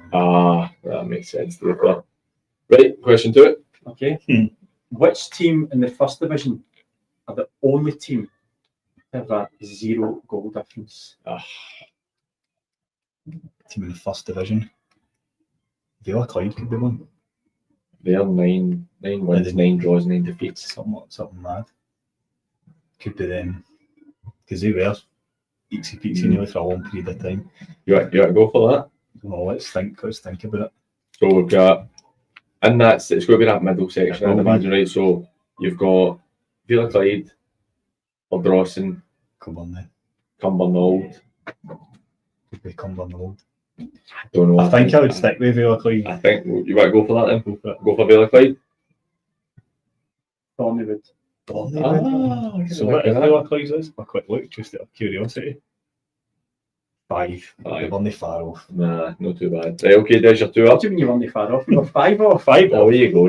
You're 2 up, Des. Right, let's go. Okay, so one of my former players, tremendous skill ability, John Scullion. Which 2 senior teams did Scully play for before joining Footballl? I know. Absolutely no idea. A personal question, eh? No, that's easy. It's easy for you. No. John played 26 times for one of these teams. Exactly. A season. I don't know. Yeah, idea. We'll go with Stranraer because it's always Stranraer, isn't it? St Mirren Moore. Kevin Beef or something. He didn't. He was a bed hopper, was he? He was, aye. All right. There we go. Right. Which West of Scotland team are known as the West Enders? Would that be West Park? West Enders. Enders? Yeah. I've not heard of that either. You know, we spoke about them today. I was spoken about a lot of teams today. West Enders? So Paul Adams got that right with Scullion. Did they? I got that right. Google's a great hanging up. Aye. No, knowledge is a great thing. The West Enders. West Is it Urban Vics? Yes. Who tell you that? Paul. That's what he said, Sean. I knew it was it. Do you know what gave it away? Because his eyebrows went. We'll take that. Do something. No, 3-1. No. 4-0. Cheers, Paul. 4-0. Okay. Of the great Pollock team in the early 2000s. Right? No. He's Before my time. Brian Dingwall. Remember Dingy? He was my assistant manager at Bells Hill. Was he? Mm-hmm. So when he left Pollock, which team did he join? Clyde. Yeah. There we go. Yes, Paul. 4-2. 4-2. 4-1. 3-2. Current Pollock defender, Jamie Bain, whose best mate is friend of the show, Josh. Is that right? Okay. No, that's right. Josh has told me that. Right. What was his last senior team before coming to the West of Scotland? Absolutely no idea. I find these ones quite difficult. For real. See, unless it's somebody that is older, then I'll know what to tell you. His last senior team. It's a whole league team, innit? I'd imagine. His last senior team. Can you give us a rough range of where? It's not getting hammered. He's some.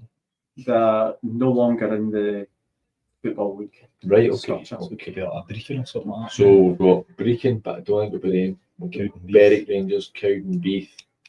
Where? Albion Rovers? No. Brecon. Oh, there you go then. Brecon, we're taking that. No, you know. Come back, man. You said Albion Rovers. But he said Brecon. I've been went through about another 6 teams. No, he said Brecon. No, that's They good. asked the final answer. I know. I didn't hear that. Des is honestly, he's old man of the That's a good Yeah. one, 4-3. Well done. Absolute Eva Bronner there, so it's You've got one right. You've got Dingy with Clyde. Great comeback.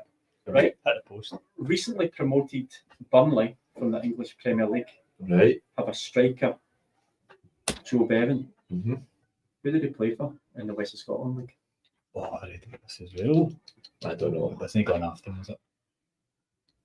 Well, you've been through harder answers Just before. get through them all. Listen to him, man. Honestly, he's bitter because he got a beating last week. Muir's Cup 1-0 up against York. It wasn't your cup. It's the week. I'm gonna have to go to I you don't on know. this. I might be wrong. I read it there. Right Glenafton. Forsyth Athletic. Scythe Athletic. Maybe I Oh, didn't even know. oh, that's right. Albion Rovers. I did see Went that to one. Burnley. Nah, that's right. I did see that one. Told you. That's a good gin. I like that. I'll give you that. Well, we've taken a Right, bit. look at one more. Oh, one more. Love it. Love it. So Love that 8 means we could get it back to 5-4. Back it off. You've got one. You've got one right. Okay. Which team play at Campbell Park? Campbellton. Is it Campbelltown? Just I don't know. We should have said Campbell. Are they Kintyre Park? We've done Campbelltown. They're Kintyre Park, aren't they? Campbell Campbell Park. Campbell Park. This is one of the ones going to bother me because I will know it as soon as it's saying. Usually quite good with the ground names as well. I'll just, for everybody watching, I'll just put my book away and say thank you very much. You won the smug last week. You're no smug this week. You've got one No. right. 2 right. We've got One. 3 actually. 3 right. We've got 3 haven't we? Listen. This is to make it 4 each. See if you fling enough. Honestly. Something will stick. That's it, man. Suncoat's fix. Who's tell you, Paul? No, it was not Paul. Who was it? It was Peasy. Peasy Livesday is a great contributor to the show. So 4 each. Well done, mate. Great comeback. Well done, man. Well done, Nothing man. to 4 each. Nothing. Thanks for that, Great guys. Come comeback. again next week. I'll See need, you I'll, next need, week. I'll need to toughen up again then, won't I? Honestly. Just a wee update from Mark. There have been Meadow, 25 minutes played, 4 or 5 saves from Waters, keeping it 0-0. Been here many times, all the chances and nothing to show for it. So it looks like the Meadow are on top there. We'll see what other results we've got coming in. So Eglinton 1-0 against Giffnock. Carluke 3-0 against Rossvale. Oh, it's a sore one. Josh will He'll be be fuming. devastated. That's season That's over it, stuff. finished, aye. The Rock have taken it to 2-0 against Kilburnie. Cosythe 1-0 up, so that's Cosythe taking the lead. It was Evan Galasso, his second of the day for the Rock. He scored a lot of goals this season, Evan. He's having a really good season. Be interested to see what happens with him. Yeah. Yep, number 3 for Del McNabb for Nielsen, so that's Dale. 3-0. What's that? Dale couldn't buy a goal last season. Aye, it's happens. 3-0. Giffnock have pulled a goal back against Eglinton, and it is Rutherglen Glen Kern 2, Kirkconnell Rob Roy. Then it doesn't say if it's 0, but it's a black own goal, so I assume it's 2-1 now.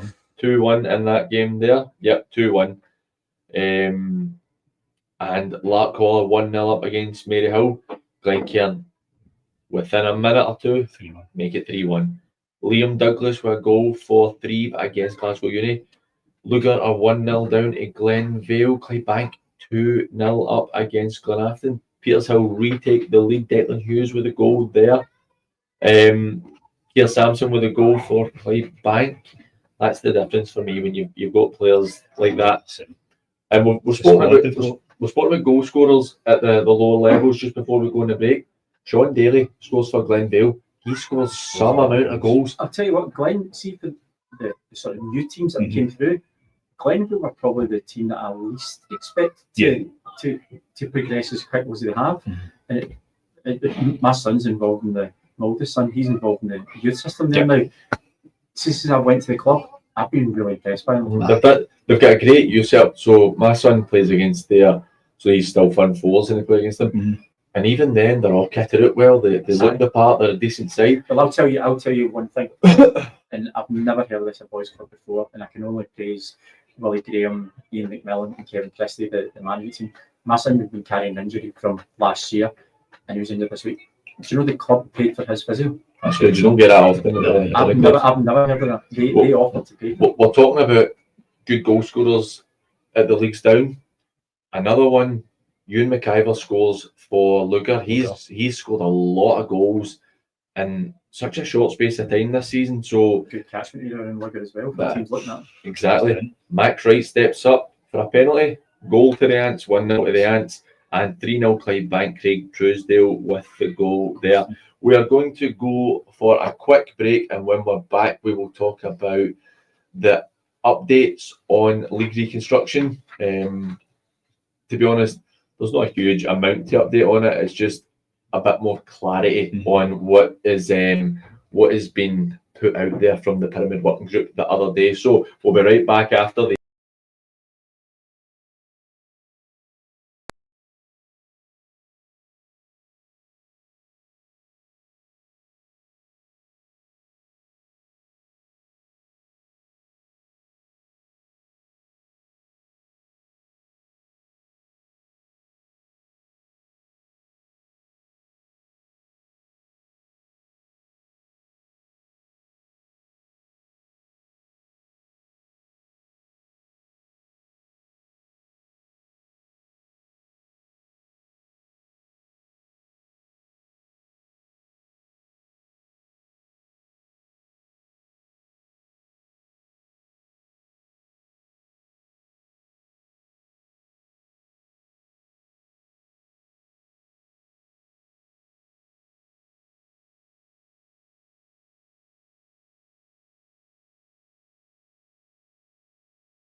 live, so don't hesitate to get in touch with us. Listen, the only live comments that come in if you use a hand with the quiz. Oh, here you go, man. Such a bitter man, Des.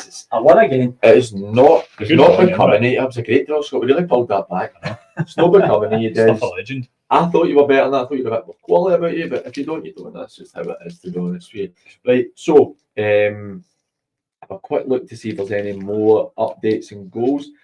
Easterhouse 32 minutes in. Darren Walker makes it 3-0. Ardrossan take the lead against Cumbernauld United, so that's 1-0 there. And we have a big goal in our Premier League. What way do we think it's going? Darvel. 1-0 Darvel. Yes. So I just thought you said Darvel. So what I'm going to say is it looks like he's a beating me today on PG versus the pundits. Is that 2 wins for me? As it stands, you are currently 2 up on me. So we've been here before, but we have been here before. It can change in an instant. Was it somebody used to say it's a funny old game? Aye. That is a funny old game. Remember the Eglinton result? That still haunts me. Think we're 2-0 up, but aye, we've got this in the bag. We could beat 4-2 if he starts. Right, so league reconstruction. Here we go again. Yes. So from what I'm hearing, and I apologise to the person that's told me this because I have forgot my notes and work yesterday, so there'll be parts I miss out. As far as I'm aware, it is a done deal for 26-27. Ian Maxwell has personally pushed this through. He has personally pushed this through. He's went heavy on it. it's going to be the Lowland East and Lowland West, so the Lowland League will still control it. So it's very similar to the original proposal. We have 2 teams from the south going up and 8 teams from the west, which gives Largs, Drumchapel, Johnson Borough, it gives them more time to get the license. Yeah, which is only correct. Which is great. Which I think that there's a lot of people talking about dead rubbers next season. I think next season's Premier League is going to be so interesting because you obviously still want to win it. So we'll have a title race, and then we'll have a race to see who's going to be in that top 8. And I think the teams will go for it. And I think we'll get a lot of money spent this summer as well, and teams will really go for it. So that makes it interesting there. I've kind of lost my train of thought on that. So it's 2 down, 2 up. So 8 up, and it's going to be a 2 up, 2 down once it's all settled. So 2 will go up from the west and south, I believe it is. So 1 of each, maybe. I'm not 100% sure on how that'll go. And what else is there? I can't really remember the rest of it. So there's going to be, I don't know if there's going to be 2 members from Tier 6 going into it'll be Tier 6 just now, going into Tier 5. 2 members going on to the Pyramid Working Group. So not the Pyramid Working Group, sorry, the Professional Game Board. So I don't know if that's 1 from the east and 1 for the west, or 2 for the west. I don't know how that's working out. Imagine it should be 1 from each. Right, so that's how I'd imagine it'll go. You've got that as well. We'd been talking about it off air before we started, and we never actually got to finish the conversation. So I'll see if I can find the message I got. So I was talking to my mate last night about relegation and promotion, and somebody had said to me that Broomhill potentially won't go down. And I was like, and that was what I'd said to my mate. My mate went, I said it based on if East Kilbride go up, Broomhill won't go down. And he's like, but Bonnyrigg will come down, so why would they know? So he sent me something this morning that was, if you want to go and check this out for yourself, at Easy Jambo 1 on X has put this out. They will be, so this, I assume this is talking about Broomhill after the win. It says, not quite relegated yet. They will be praying for a miracle collapse by Forfar and for EK to get promoted, in which case there would be no relegation for the Lower League. However, if Bonnyrigg is relegated and Brora promoted, then Broomhill and Gala will both be relegated. Is that because of the balance up the leagues and the numbers? So it would balance up. And that's wrong. I think that's so wrong. So if Brora go up and Bonnyrigg come down, could be looking at Bonnyrigg go east. So Bonnyrigg would come into the Lower League, and Clydebank or Musselburgh would go into the Lower League as well. So you get a disparity. You get 19 teams instead of 18. Can you have that? No. So that's why 2 would go down. So that's what we're potentially looking at This season. But again, that's changing the parameters. No, that's not. But I don't think that is changing the parameters. That'll have been the agreement before, if that's how it goes. Because Forfar, obviously they end up, if they come down, they go into the Highland League. So that'll be in the parameters before. It's unlikely the Forfar will come down. But that I don't really have an issue with that because that's how it is. I think that everybody would have known that. I can understand it. I can understand the reasoning behind it.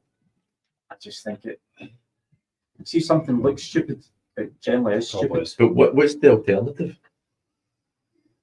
That's the $1 million question, isn't it? What's the alternative? Because if Forfar come down, Going to the Highland League. going to the Highland So League, there's a space left. and Brora go up, right? So they're taking Brora's space in the Highland League. I suppose technically it would be, but even if they came down, they would just, I don't know how it works in the Highland League, if they would just have an imbalance in numbers, because There's no promote. I don't know if the Highland League is the level below it. So that's where the difference is for me with that. I'm sure there is, but you know, just promote as opposed to relegating another, and that would even things up. Goal alert. 1-0 Nightswood. Oh, very interesting, very interesting indeed. Plummet. Right, so looking at the Forfar, Bonnyrigg are on 30 points with 2 games remaining. Forfar are on 34 points with 2 games remaining. So a 4-point difference. 2 games remaining. 6 points available. It's Bonnie Rigg Spartans today. Just I expect Spartans to do that. so I don't see. I don't see that conundrum. Need a point, really. Nah, so I think that's irrelevant. I'll go back and look at that to see. It's still plausible. It's still plausible. And with a goal at Benburb and Darvel, 1-1. Oh. And Johnny is at the game. He has said an absolute screamer. There you go. So we'll be catching up with Johnny pretty soon. But it's quite interesting to see how it's going to play out. Craig Mark have pulled back a goal against the Ants. Kello are now 2-0 up against St Peters. And it is 3-0 to St Roch's. Nielsen 4-0 up. They're looking like they're really motoring ahead there. Eglinton have retaken the lead against Giffnock. And Ardeer are now 2-0 up against Glasgow Perthshire. Irvine Vicks are a goal behind at the Thorn, so 1-0 to the Thorn. And we have a goal at Vale of Clyde, Des.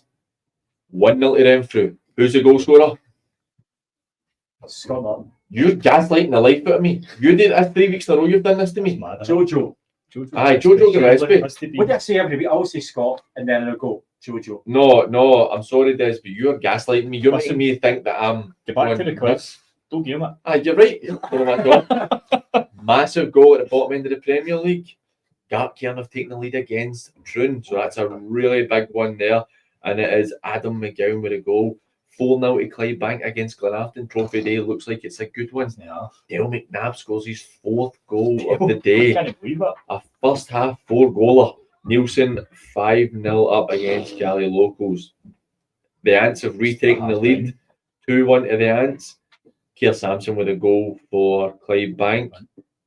It was Declan McDonald with a 20-yard rocket for Benburb. What did we say about Nielsen before? We said Andy Whiteford, this is a do or die game. That's it. And I tell you what, And went for it. they've really and congratulations to Andy on this one, because that's a big one for them. It's a really big one.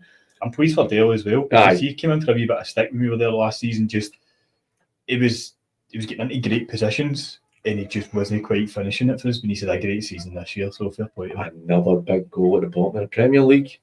Shots have taken the lead against Hurlford. Brilliant. That is a massive goal there. Prince Hurlford. 3 minutes to half time and they've scored. That is a massive one. I'm not saying that I told you so, but I did think that the shots were enough. Aye, they've got enough about them. They're such a dogged team shots, isn't they? And it's a really big one. Coinnan have taken the lead. So that's Coinnan and Renfrew both winning just now. And I think it's, do you know what? You've got to take your hat off to Coinnan and Renfrew. See the consistency they've shown for the last 6 or 7 weeks. Mm-hmm. Like both winning away from home. Aye, massive, really good. And for me, I think Renfrew in particular, 100%, as much as I know Renfrew's your team, right? But I've got a real soft spot for Renfrew. My brother played there. It is my local team. It's all the local teams, to be fair. I've got a real soft spot for them. I really like Jimmy. I would have had them, and I still think there's a possibility they might slip out of the top 3 just because of Atherley, the way it is in that. But 100% would have had Renfrew being the team to fall at the top 3, and they'll just keep going and keep going and keep going. It's so impressive. He was tricky patch as well, didn't he, at one point? Mm-hmm. If you ever look at a team and the image of their manager, it's Renfrew. Aye. Jimmy is just one of these guys who's so competitive, so dogged, would fight his granny. For 3 points. Aye. We'll go 2-1 up against Benburb just before half time. It's a sore one. It's a lot of movement down at the bottom end of that table, and it's really interesting as it stands. We're looking at Darvel move on to 18 points, Gartcairn move on to 20 points, Shotts move on to 24 points. And the bench drop. Imagine unthinkable happened here and the Bens and Hurlford went. That'd be crazy, eh? I don't see it. I think Hurlford have just done enough. So. Because as it stands, there'll be 3 games left. As it stands, there'll be 5 points clear of Gartcairn. Gartcairn only have 2 games left. So it's going to be a tough one for them. But Gartcairn potentially could do it. 100%. Gartcairn could get 26 points. And it's the win today takes it to 20. Gartcairn have got Troon Shooting shots. shots in the final day. Season. Wow. Final day. How good a game's that going to be? So, That could be a wee outside broadcast. That oh, that would be Yeah. nice. I know. That would be Hannah Park. Hannah Part of a good one to finish up my Lovely season. big park, you know. Because Des is in the hot chair on the 17th of May, the final day of the season. better for the doctors now. Aye, it's don't be throwing a sick in, or my daughter would be devastated that I don't go to her communion. But that's such an interesting finish at the bottom end of the table. I think that Hurlford having the amount of points they have kind of wrecks it for a couple of teams, because see if Hurlford had a couple points less, you'd be sitting there thinking potentially, but 5 teams you don't really know what way it's going to go. But I think they've just got enough. I think they've done enough, but it's I wouldn't be sitting comfortably No, if I was in certainly Darren's not. position. Certainly not. No, it's definitely a nervy one, and that's half time. So tight. It's half time at Hurlford, so it's 1-0 shots. A lot of credit's got to go to shots if they're able to stay up. See, as much as we praise John, I know we've seen what a wily manager he is and he's all the experience well. Do you know what the biggest place is got to go to the players, because they're the ones that are producing the results. They're digging it out, they're showing character, they've been there for a long period of time, and they're the ones been going and beating Johnson Borough for nothing. Going and beating Hurlford away from home at this moment in time. Mm-hmm. That's really, really good for I us. think they started getting a couple of results, and they were getting draws. There was quite a lot of draws there back to back, and I'm thinking, do you know what? It's a kind of never say die attitude. That they were pulling results at the hat and they're scoring a lot of late goals at one point, and I thought they're not giving up. Like they're fighting to the end. It's like we said about Nielsen, wasn't it? Mm-hmm. You're better taking a point than taking nothing. 100%. And these points, especially when you're in the bottom end of the league, are massive. You see shots we've got 9 draws there. Mm-hmm. It's quite a lot, obviously, but they find themselves in a decent position. If they win the day, then they're up to 24 points. So, I think the biggest thing that sticks out for me is the little amount of goals they've scored. 29 goals. I know. It's not a lot. So they're winning games with 1-0, 1-0. All right, the Borough 4-0, which was a bit of an anomaly. Yeah. But listen, 1-0 is 3 points. So, gents, we're going to go to Drew at Hurlford to see how the first half has been.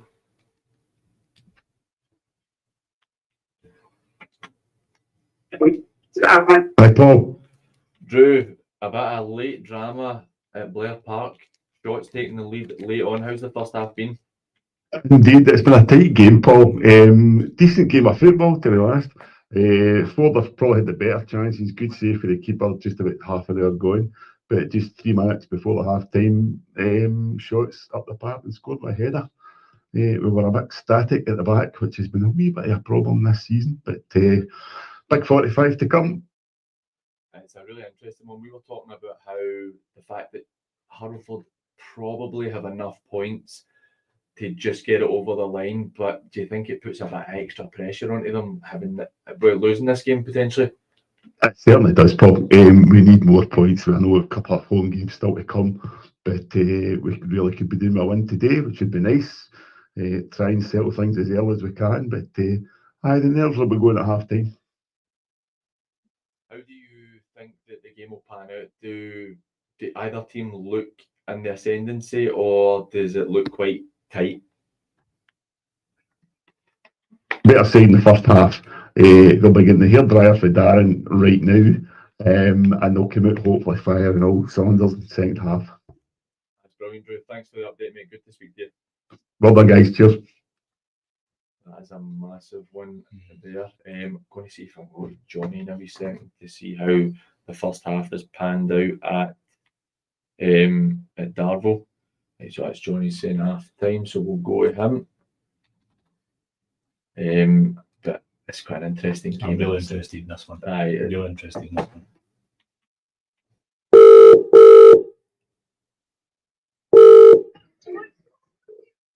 Hello. Johnny, 2-1 to Darvel first half. It sounds like quite an interesting game. How's it been? It's been good. It's been good. To be fair, I'd say Darvel played a better side. Played the better stuff. Looked more dangerous, created a few chances. Took the lead earlier, kind of 20 minutes in. Just a header across the goal and a Edinburgh goalie in the centre half of hesitated. It's just rolled in the net, an absolute nightmare for Davy Winters and the boys. But then they got the park, just one big long ball, and it bounces, and Declan McDonald, who's kind of put himself about all day and kind of caused problems for the Darvel defence, volleys one for about 20 yards right into the top of the net. On the turn, it was outstanding, right behind it, it was class. And then Benbow started to put a wee bit of pressure on, but then just one long ball up the park, along the ground, though, it was a good pass, and Scott Lewis got in behind the Benbow defence and crossed it in, and he'd go Marks, put it in the net, it gave him a 2-1 lead. So Darvel probably, I would say, well, they're the lead at the minute. Do you think either side looks like they could get a foothold in the game and go and take it a bit further? I think Darvel have been the more impressive. As I said, I think Benbub's only kind of real danger is coming for Big Declan up front, probably, if he can create something for them. But apart from that, they've not really showed much. So I would say that Michael Oliver was probably looking for his team to go and create a few more chances and take a couple. Johnny, has anybody stood out in particular? You talk about Daryl McDonald, his great strike, he's put himself about. Is there anybody that stood out in particular? Not really, to be honest, mate. There's been no real kind of standouts on the park as such. Ross Barber's looked good at right back for Darvel, getting forward, and obviously he's kind of scored the first goal quite fortuitously, but he's got himself into good areas and stuff like that. But I'd say Darvel's been a good team performance for Darvel. They've passed the ball well, they've moved the ball about, so it's been decent. Lovely. Well, Johnny, thank you very much. We'll maybe come back to you at the end of the game, mate. No bother, mate. Okay, all the best. Cheers, lads. Oh, who do you have on this weekend, just so I remember when we're doing the end? I'll get Sean Kenny, our dear manager, on this weekend, so looking forward to that tomorrow. Lovely, mate. Well, we'll catch up with you soon. See you later. Bye. Going to go to Mark Steele at Hillside and Les Mahago, Mark, the old East Kilbride manager, who has turned reporter for us. He's saying it's one each at half time, so we'll see what Steely's saying to how this game's been there.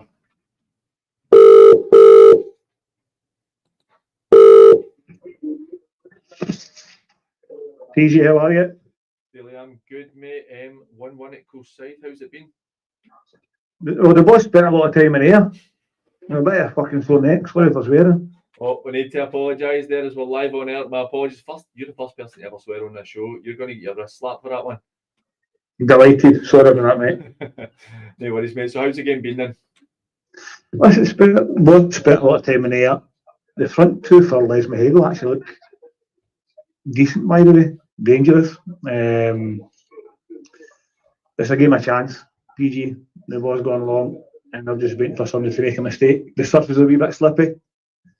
So it's a bit of a game of chance. The ball's just getting kicked long all the time. Both sides might kick when they're trying to play against the centre half. He's just kicking it long. It's just a game of long shooty just now.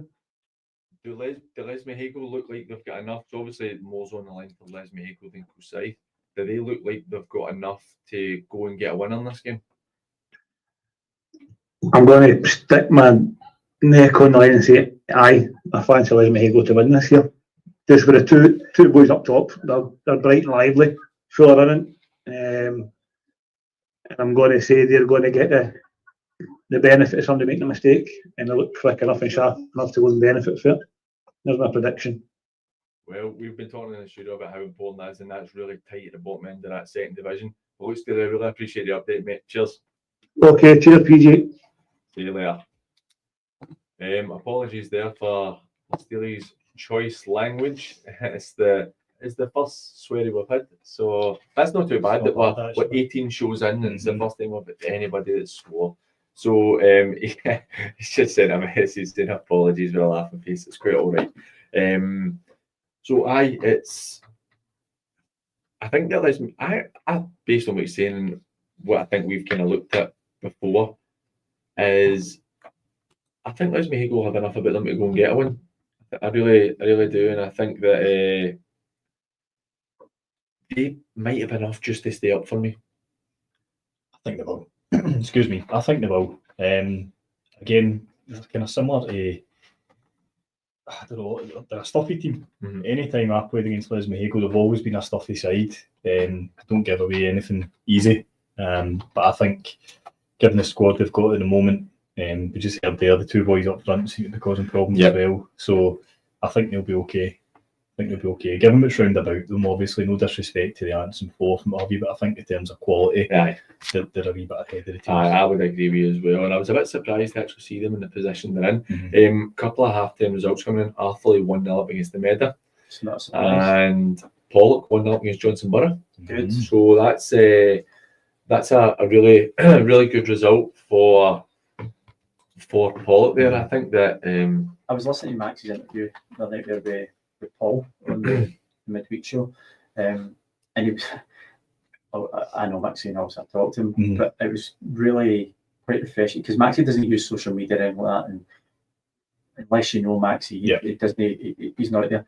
I thought it was a really honest and quite revealing interview that he gave with Paul. He was very, it was very open, and he didn't hold anything back and talking about the budget cuts that he's had since he went into Pollock and the expectations and the fans' expectations and stuff. So it's and I know Murdy as well, obviously, but that's a massive result. And Borough losing last week against Largs and losing 1-0 at half time. A wee dip in form at the wrong time of season. Well, actually, we'll maybe touch on that for a couple of minutes before we go to our next break. Yeah, it's flying in the day, isn't it? Aye. I can't believe we're halfway through already. It's been a good sign. Remember, if anybody wants to get in touch with us, you can get us on the comment section on YouTube. Just don't comment during the quiz. Thanks for commenting during the quiz. It was a good draw then, didn't it? I believe that it's Dez's quiz and it's myself, yourself, and all our viewers and listeners. What's the point in putting it on Twitter then if you two are using on that? Where you go, man? Honestly, Des, you're embarrassing yourself with that childish behaviour. But you can get us on WhatsApp at 07396717412. That's 07396717412, or you can get us on X and Instagram at Footballl Live. Johnson Borough, I'm going to throw this out. There's a spoke to you in the car about it, right? So you know that I like a rumour, and you're just a big I know it's a birthday, you get icing on your. You just like to put that wee bit, spread the icing, don't you? This show, I don't believe this one. This channel, don't believe this one. That we need the rumours, and if anybody else wants to throw some rumours out, we're happy to get it. It's like the BBC gossip page. Aye, it's fine. That's fine. Look, I'll put it out here right now. I don't believe this. Right. Well, in terms of and I hope it's with the reconstruction stuff. Even though I got an absolute mouthful for somebody at Pollock the other day, well, generally we do our best to be very accurate on it before we release things, and we do get the odd thing wrong. But to be fair with how up and down it is, it's hard to keep it right. But you know what? We're going to save this Johnson Borough chat. So I'm going to go to Mark at Irvine Meadow and see how the game is against Arthurlie. It's currently 1-0 to Arthurlie at half time.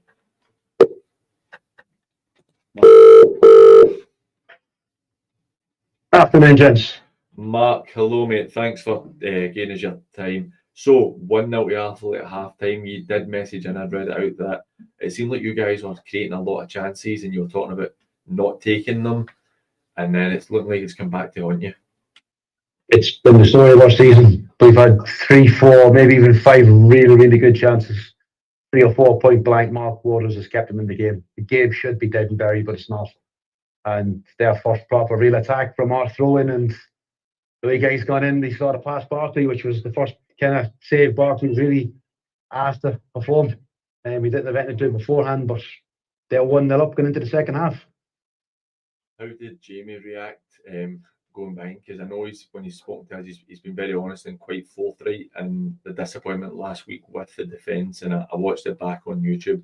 Some of the defending was pretty amateurish, which led to the Conan goals. I'd say initially he was angry, but performance over the first 45 minutes, as I said to the boys there at half time, can't fault the effort, can't fault what they've been trying to do on the park, but it's just that final ball, that final touch in the 18-yard box. We need to learn to put it in the back of the net. So he's disappointed we're 1-0 behind, but at the same time he's delighted with the performance overall. Well, Matt, thanks for the update, mate. We'll catch up with you at the end of the game. Enjoy the second half. Cheers. No, it's stuck so. Well, we're just going to go to a break and then we'll come back and talk about the Johnson Borough and the gossip, the rumours. I love the rumours, the banter. So we'll be right back after.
We are. I smell. Look, I'm only telling you what I've been told, right? And I'm not. And the person that told me said that it's just what they've heard, right? So, Right. I'm going to put it out there. This is a rumour, but it makes it interesting. Muddy. Let's just come back to that, right? This is nothing against Murday, it's just rumours. So if East Kilbride don't get promoted, then I'm hearing that Johnson Borough will make attempts to get Mick Kennedy and Cy Ferry at Johnson Borough. No, not for me. I'm not saying it's going to happen. I'm just saying it's what I've heard. I think Mick's. First of all, I think that there is no reason that Murday should be anywhere under consideration for leaving that job for what he's done. I know people. It's very easy to say they've got a bigger budget than anybody else. They can sign who they want. So that's fine, right? That takes time as well. Yes, it takes time. It also takes ability to manage that as well, because you're managing the expectations of a club, of a community, of players, of supporters, and Murday's done that, right? So I think that's wrong. But I also think on Mick and Cy's side of it, it doesn't make sense. Why would they drop down? I think they're far too heavily invested in East Kilbride, and I don't see. I can see the financial link potentially for Mick to get involved.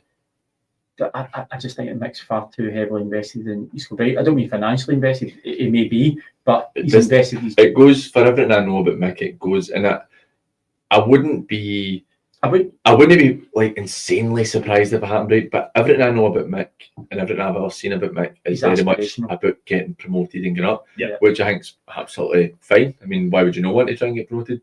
So it would be very surprising. I would think Mick's next move. I wonder if people are just making things up because they've lost the Largs, they've lost the Shots. I think Mick's next move would be to a senior team. I think so. And he's got the aspirations to East Kilbride there. If it doesn't happen for whatever reason, and hopefully it does happen for him, I think he'd be looking at a League 2, League 1 team. Yeah. I would agree with you. I'd tend to agree with you as well. Was the Lugar and Glenvale an early kick-off for them? Because it's coming up on Lugar's, on Glenvale's, in Glenvale's Twitter that it's full time in 2-1, but I don't remember seeing it being an early kick-off. Third division. I think there's maybe a wee half-time error, a wee graphic error there. So Muirkirk still 1-0 up. Glasgow United 1-0 up against Finnart. A wee local derby there and 1-0 up. 2 o'clock. 2 o'clock, I thought that. So we're talking about Glasgow United and how they were thinking that they probably have enough to win 3 games to get themselves safe. Today could be a good one for them. If they win today, they go at 25 points and they move ahead at Vale Leaving and Irvine Bix if they don't win. So I think it's quite an interesting one there. And at the top end of that table, we've obviously got, right beside them, Glasgow Perthshire losing to Ardea. Perthshire have 5 games remaining after today, but they're kind of still they're in the mix with it as well. Vale Leaving and Girvan are drawn 0-0 at half time, so it's quite tight at the bottom end of that table as well. But so League Reconstruction, we actually never really got past that. We were talking about it and then we had some updates coming in. So what do we think? Has common sense prevailed and we're going to be getting a season to let everybody know what's coming? I think the West of Scotland must be listening to our show because I brought out straight away that doing it this year would be absolutely ridiculous. Yep. Madness. Something I'd heard as well, because we've spoken about this with teams coming into the level. I heard potentially, and I don't know how accurate this part is. I heard potentially that the league might be willing to run with 72 teams instead of 80. But I don't know what that means that's losing the 8 to go up. To go up. But I don't know what that means in terms of how do you split that? Why would you 14-team leagues? Yeah. Would you then you're only looking at a certain amount of fixtures, or it's Shorter season, aye. less revenue. I don't know if teams would be happy with that because you're already seeing teams close to being finished at the end of April. I don't know if that would be happy with that. And that's what's crazy because some teams are finishing at the end of April and some teams are still playing in the first week in June.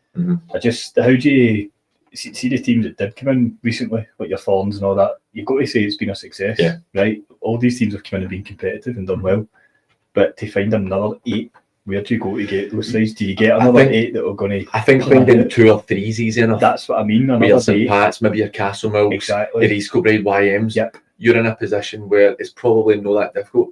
But how do you get 8 teams to fill the void? And you look at a lot. So for me, looking at so Nightswood are promoted, right? So they're a new team promoted. Thorn. You've got Thorn, Coolside, top 2 in the division above, who have promoted. Technically Thrieve, Glenvale get promoted, but they don't. season. Finart are still in the so they've went up, not went down. Glenvale went up, not came down. Yep. The only team to go up and come down was West Park, and that was mitigating circumstances.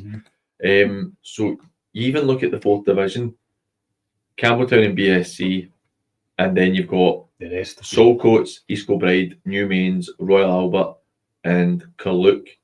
That's most of the established teams who are all in the bottom half. So it shows that there's quality that can come through. But I agree with you. I don't know how you're able to bring in 8 teams, and it's a lot to ask for. Would they want to come?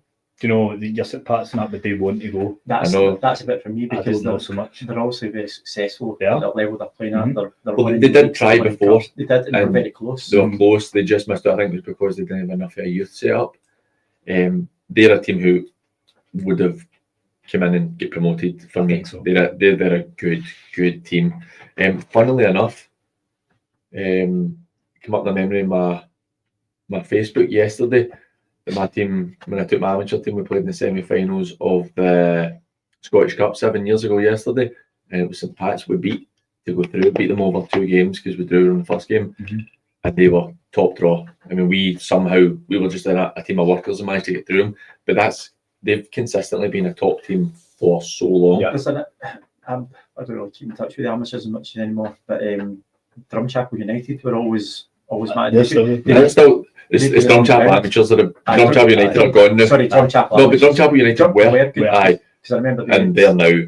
But Drumchapel amateurs, I'd say they're arguably, from the little knowledge I have left amateur football, they have the park. They do celebrate. Clydebank Yep. share with them. Drumchapel amateurs are arguably the best team in the country, or one of the best teams in the country, but I don't think they have aspirations to go up. Think so. I know a lot of the players that play there as well. We actually played them when they're Craigs in the Scottish. We hit drawn with them, and they only beat us 3-1. And it was a tight game. We could have got something at that game. And I don't think they're as good a team as made it to beat. They're playing in the league this season. They've had a few poor results as well. Are they still in the Cali League? Aye. But they have the setup. They've got the youth. Everything's perfect. I mean, because you even look at Clydebank played at the Gibby, you know what I mean? So they've got the Hibby, sorry. The squad they've got to know, I think they've struggled.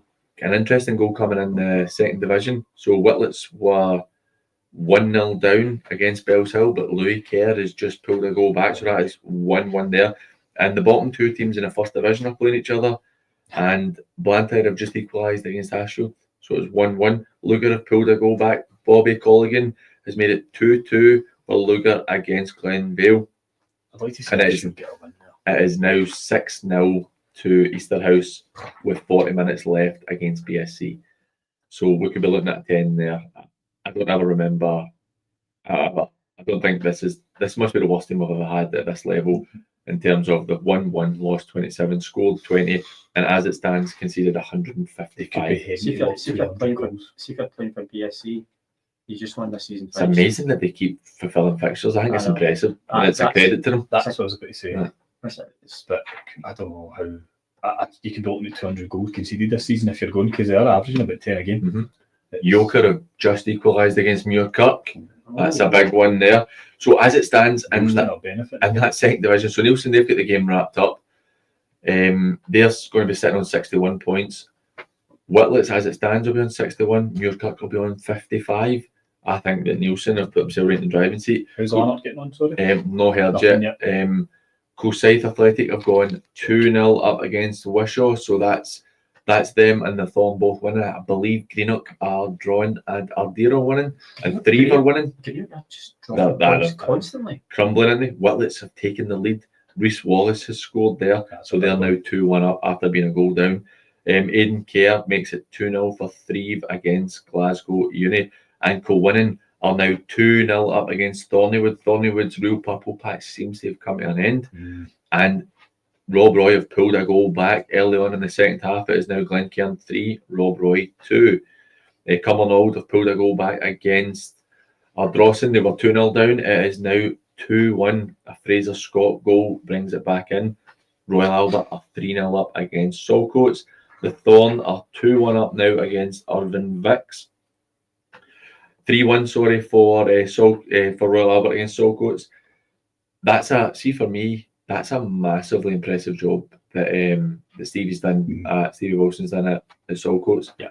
I mean, I know that they're still sitting in third bottom, but they're a really competitive team now. Yeah. Taking points off of Nightswood last week. They're sitting with 7 wins, 6 defeats, 6 draws, and looking like 15 defeats. They are now starting to turn their corner there, and I think that they maybe be able to push into the top half of the league next season if they continue. A great job because they were really struggling to start the season. We've just had kick-off for East Kilbride and Brora Rangers. Yep, playoff. Terrible that it completely slipped my mind that was in the playoffs. I'm still got my West of Scotland hat on too often.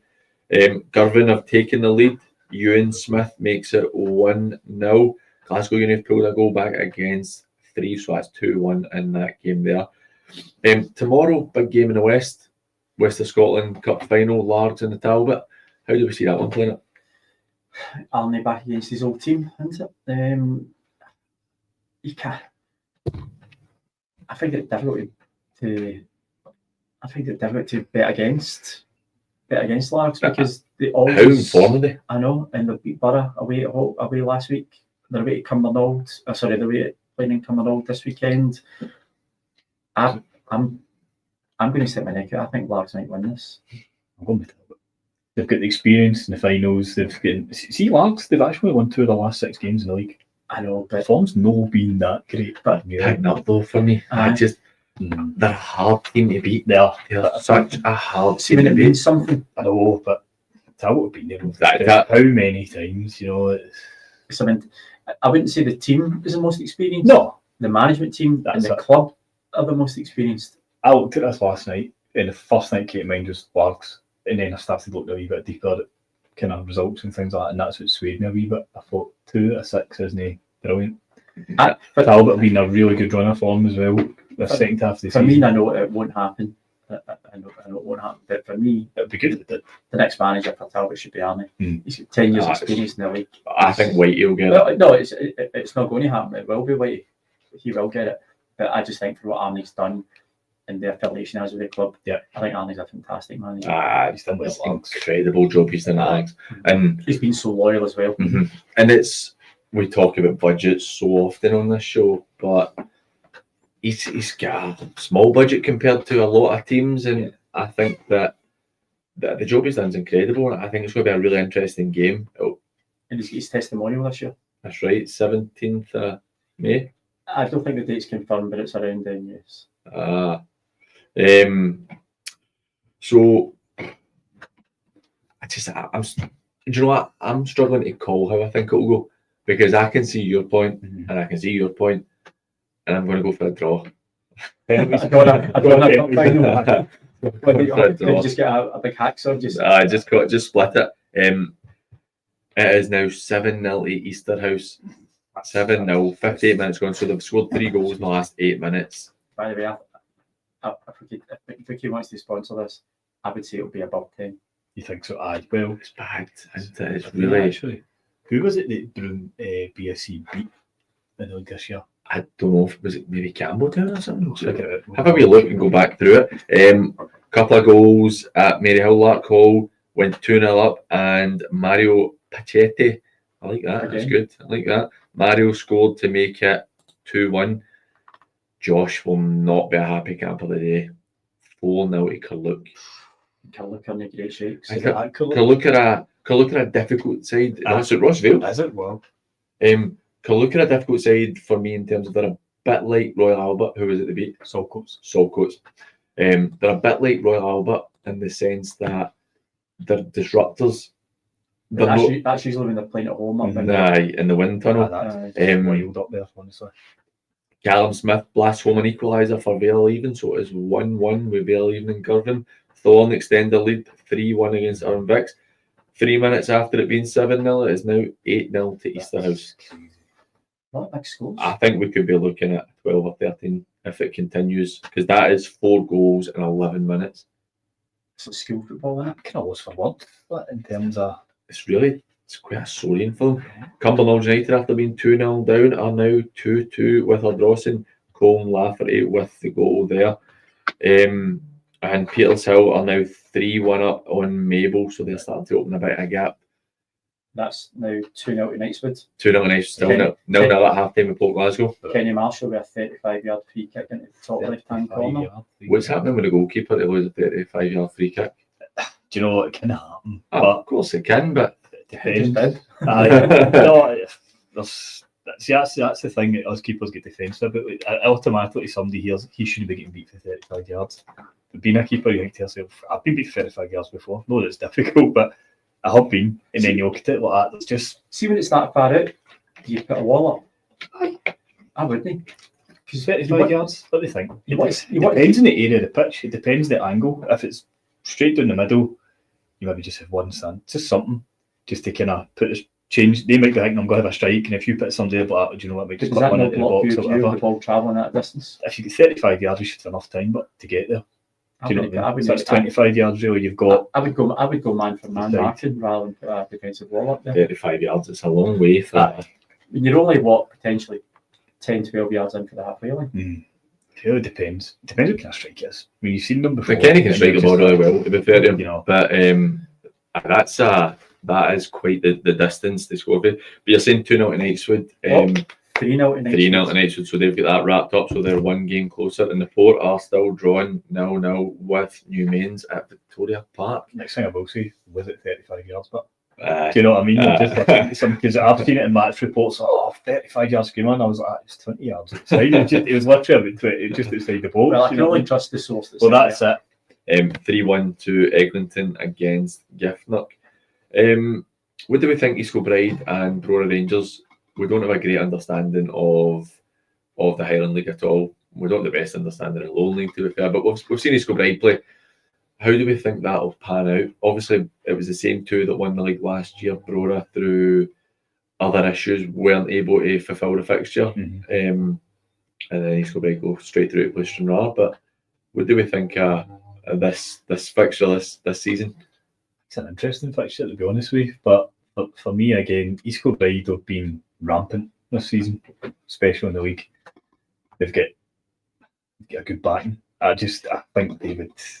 I just feel East Kilbride will get through this fixture. They really do. I just look at their season they've had as well. They've been almost flawless at times, and that's a difficult league. It's about a goals they've scored as well. So, I mean, you can look at goals against and things, but I also look at a team if they score them a lot of goals, I'm like, well, they've even got the benefit they can outscore teams as well. So 114 goals they scored. That's incredible. So I feel, if you're outside looking in, as you said, their knowledge isn't brilliant. Most punters would say East Kilbride. Having said that though, Brora scored 117 goals. They scored a lot as well. So that's my note. I'm more. See, I think that's the issue. As much as we can still the virtues for East Kilbride, we don't have the knowledge of the Highland League, and we don't know the squad up there. We don't know the depth and quality of the league. I do feel the Highland League's got more quality than the Highland League. I think that's when you take the goals against and goals for. The Highland League's probably 5 or 6, from my understanding, 5 or 6 good sides. Yeah. And then there's a bit of a drop off as you get further down, where this year in particular, I think the Lowland League's been a lot stronger this year. Now that we're at the stage with the SPFL clubs dropping down, it's definitely tighter. And I think you're looking at even Broomhill and Gallery, both finished with 31 points. That's pretty respectful for being bottom of the league, because we're looking at, I know Wishaw are an outlier in it, but we're looking at Wishaw with 11 points. BSC with 3. Campbelltown 10 or second. Craig Mark 12. Aye. Ashfield 6. It's a big league though, isn't it? There's a lot of fixtures. Aye, there's So, 4 extra fixtures. aye. So it is. 12 points. Aye, I think it's been quite a tight league. Do they have to win today, going up to Brora next week? Yes. I would say yes. Yeah, I would say yes. Because if you're taking, I take it Brora play on grass, don't they? I think so. I think they do. I'm sure they do. So East Kilbride have got to try and make the most advantage of what they've got Yeah. there. They do score lots of goals. They've got lots of firepower up front. They've got vast experience through and the depth of squad that they have as Yeah. well. If they've got any hope of making the league, if they can get, see if they get 2-0, 3-0 at a push, then the game, the tie should potentially be You over. think so? You think so? But that's not a given. No, it definitely isn't. A couple of goals coming in. 3 after being 2-0 up are now drawn 2-2 with Glasgow Uni. And Ardere go 3-0 up against Glasgow Perthshire. Ardrossan, after being 2-0 up against Cumbernauld, are now 3-2 down. And Darvel make it 3-1 against the Bens. I'm completely writing off my hopes of doing anything at all with this beat the pundit. I beat the pundit, aye. No, I'm not a pundit. Eglinton 3-1 up now. If that's the result at the end of the day. How tight is That's that? huge. That's the Bens away.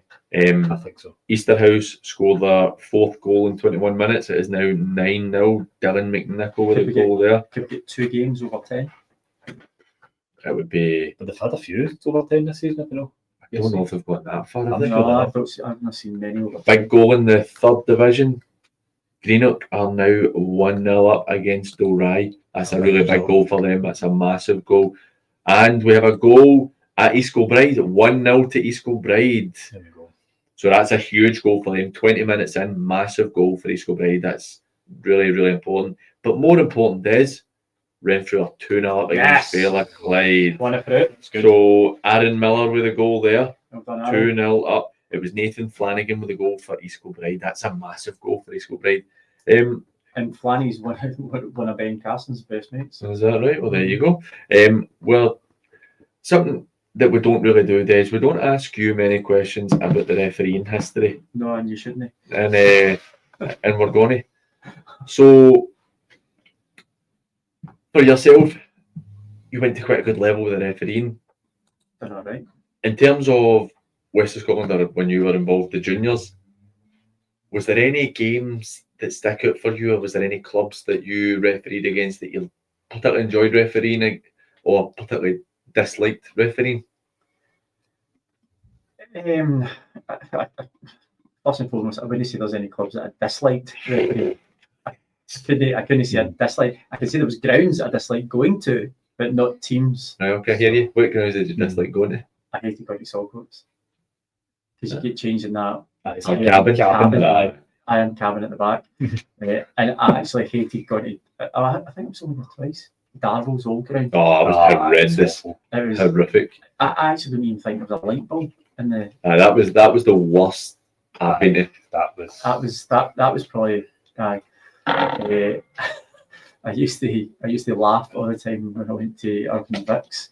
They had a match secretary. She was a female, and she had this miraculous habit of just coming in with the team lines just at that exact moment when you're dropping your text and putting your thoughts.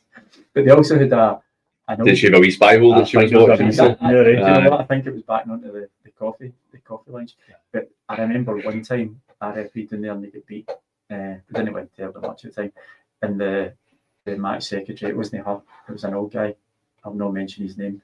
Came in and paid me I think it was in 30 quid or 40 quid or something. 30 quid, paid me in what 10 pences and all sorts. And he gave me it, so because he was trying to piss me off. Make a point. Oh, Des, sorry for the language, folks. Come on, 2-1. Hey, come on, Des. So as he gave it to me, I said, right, okay, that's fine, because I can't not accept it. It's currency. I made him count it out for me. Oh, that would have been. How was it? It took a while. That's I suppose that's That's good. That's good, Pat. That's a good back. Aye, like, get him back for that, because that is brilliant. Right, where did you like going? Where did I like going? I used to love going to Pollock, right? Because it's such a fantastic game. It's like Pollock hated me because they never seemed to win anytime I had them. And it was your fault, obviously. And what's after I obviously I was involved with Pollock with Maxie. I got on great with the guys up there. Guys I love to go into Pollock. I actually used to quite like going to Lanok.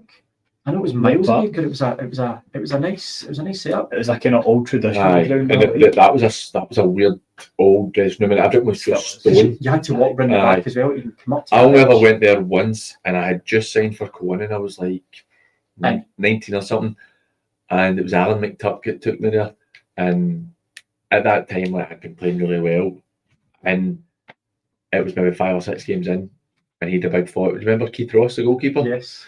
Him and Keith had a big fall, and he had a big Glen Afton, didn't he? Aye, and Tucker chucked it, and I remember thinking, "Oh, I've come here because of you. Like, I wanted to come here because of you." Yeah. And then Gary Faulds came in and took the job, and I won't lie, I really liked Gary's boy Chris. Great guy, good teammate. But Gary Faulds might be the worst manager I have ever had. It was brutal under him. It was honestly. Hope he's not listening. Oh, I don't even care. So it was brutal. So I know Gary, not terribly well, but when he was manager at Atherley, he took Martin with him as his coach, because the two of them played together at Meadow for years. I used to always enjoy going to Meadow, and I actually had one of my worst experiences, and I can laugh about it now. Do you remember the year? It must have been it was 2009. Auchinleck won the Scottish Cup on the Sunday, and it was a 3-way tie between Pollock, Auchinleck and Meadow for the title. And Talbot won the Scottish Cup on the Sunday, and they played Meadow. They played Pollock on the Tuesday, and it was the winner of Meadow had won the league. Meadow were top of the league. All Pollock needed was a draw to win. Pollock were winning 2-0 with about 10 minutes to go, 15 minutes to go. Talbot came back and won 3-2. The crowd was like, sounds Talbot like that. The crowd was like half Talbot, a quarter Pollock, a quarter Meadow. We were all watching it, and because of my association with Martin and Martin's time in Meadow, and I'm watching. I've come off the park. Meadow won the league without playing, and as I'm walking in the tunnel, somebody shouted out, "Aye, Roach, once a Meadow man, always a Meadow man." And I'm like, "You're just killing me, absolute killing me here." Get out of there. I know. Do you know what? I went back up the road, and I went into, when I was living at the time, I went into a local pub just to, I wasn't drinking, I was working the next day. I just went in to take half an hour to myself, get an iron brew with a paper. And who did I meet and sit next to? Same guy? Arnie. Right. Arnie was telling me he came on after that game. He came on in that game and said when he took his top off at the end, he said that the sweat coming out had a head on it, because they played the game on the Sunday, they rewatched it in the Talbot Club. That's right. On the Monday, they'd been at it all game again, and then they played it on the Tuesday night. He said every one of them were. Scary, isn't it? Look, we're going to go to another break, and then when we come back, we'll be getting some full-time results coming in. So we'll be right back after these.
Team. Okay. I've got another referee stories. And welcome back to Saturday Football live in the studio with Des Roach and Scott Perry. If you want to get in touch with us, you can get us on WhatsApp at 073 96717 412. That's 073 96717 412. Or you can get us on X and Instagram at Sat Football Live. Or you can get us on live on YouTube. Any comments you want to fire out, just get some in. We've had a couple of comments come in. Craig Gordon, usually a usual contributor. Not that Craig Gordon. He's saying that Clydebank will get in the lower league. They will beat Musselburgh to go up. I was just having a wee look when Craig put that comment on. Musselburgh, they are currently sitting with 27 games played on 61 points. Hillabead are sitting with 4 points behind them, played a game less. Right. So we could be, to be honest, we might not be Musselburgh. Hillabead might be able to sneak it right to the death. It's very, very tight between the two teams there. The comment as well from Peasy, who's our usual contributor, it's always appreciated, saying that disrespectful to current borough manager. That was not our intention, and we did make it clear that we think it would be mad for Murday not to be given more time in a job and to be removed. It was just a bit of fun, a bit of rumours. That's all it was. So looking at the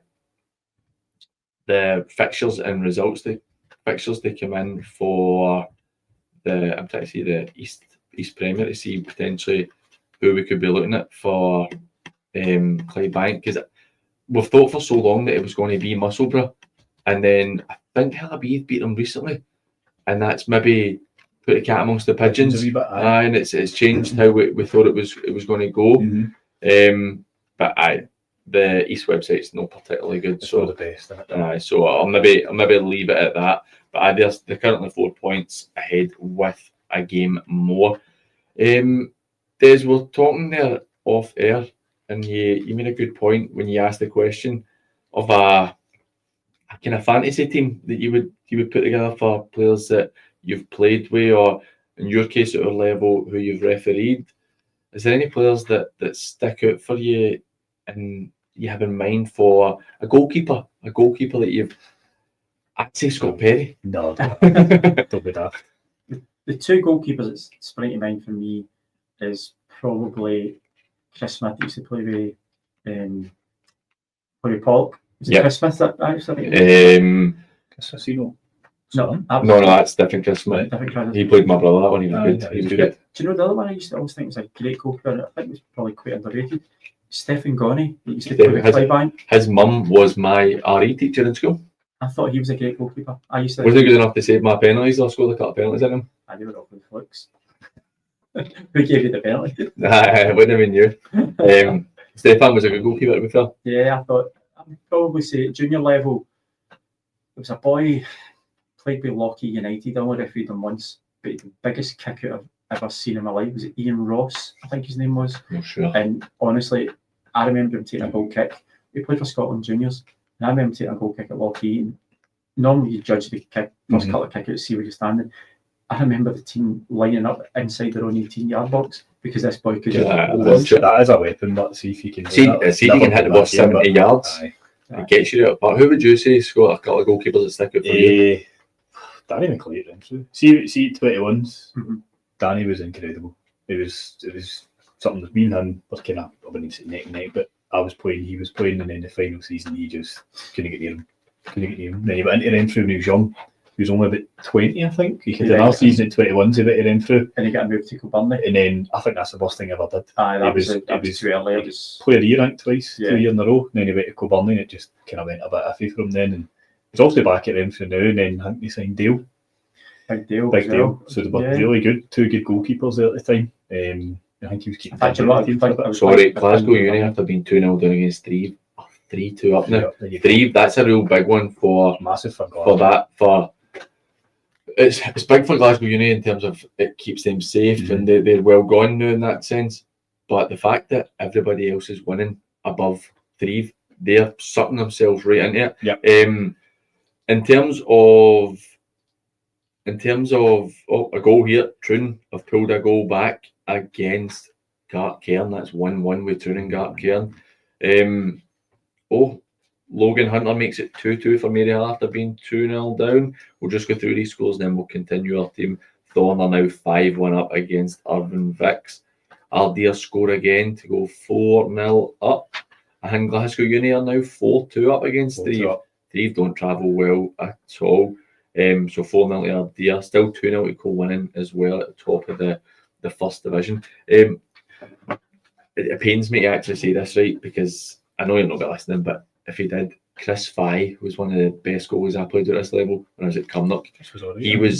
I genuinely thought he was a really good goalkeeper. Do you know somebody else? I don't know if you still know him. It was Shep. I terrible forgot Shep's first name. Graham Shepherd. Played for Thistle. Played in their first team at 17 and then came to Maryhill. Whereas Shep was ridiculous. Easily could have played higher and then ended up getting quite unwell and had to stop playing. Actually, a funny story. We were playing Carluke away up at the wind tunnel and we were looking to, if we beat them, we'd have went top of the league, try to get promoted. And I used to pick him up to the drive. And as much as he was a great goalkeeper, and for a goalkeeper, I thought he really understood outfield football as well. He was really good that way. He was just mental. And I remember going to pick him up and chatting the door. And he was the only goalkeeper we had, chatting his door for ages and they answered. And I phoned him and he answered. I'd obviously woke him up. I was like, shit, hurry up, man, we're going to be late. He's like, he was hungover. He's like, oh, was it last night, mate? He's like, just go without me. I said, shit, we don't have a goalkeeper to go without. So as we were, he still stayed long. He was probably about 21 at the time. And he's coming, he's like, I'll not be long. About 15 minutes later, he eventually comes out and he comes out the house with 2 birds. No way. And then we get in the motor, honestly, we get in the motor and go up, take a look, and we actually beat them. And he had a blinder that day. That's 4-0 to Nightswood. That's sealed in. Still 0-0 with Port Glasgow. Right, defenders. Who would we look at for defenders? There's a few. Like Frank McEwen when he was at Arthur. Big handsome. Yep, big handsome. Dixie Wingate when he was at Port was a right handful. And at Irvine Meadow. You've got Swifty as well. Swifty right back. I used to like the boy Joe. Was it Pollock right back? Joe. His name escapes me. And I'm not crawling up one of my seniors at work, but Sinky Suter at Clydebank. I think he was decent. No, Sinky was a good, and he never forgets to remind me that I sent him off. He never forgets to remind me. Centre halves, I would say Franco and Dexy, maybe Swifty at fullback, and at left back. Well, remiss with Stevie Aitchison. H was like Baresi. He was never dirty. He came off with white shot. All my white shots came off with white shots. I think an underrated defender was Big Mark McInnes in Clydebank. That's who I've got right now. He was good. He was excellent for us at Nielsen. Absolutely excellent. I thought, and he's still a professional. He's still fit. Out of the unit, wasn't he? Still fit. But I cautioned him in the Junior Cup semi-final, and as I pulled him in, he's like, "I'm not going to ask my name, are you?" I would say one of the best centre halves. No technical ability, but I bet you a monster that I played with was Gav Collins.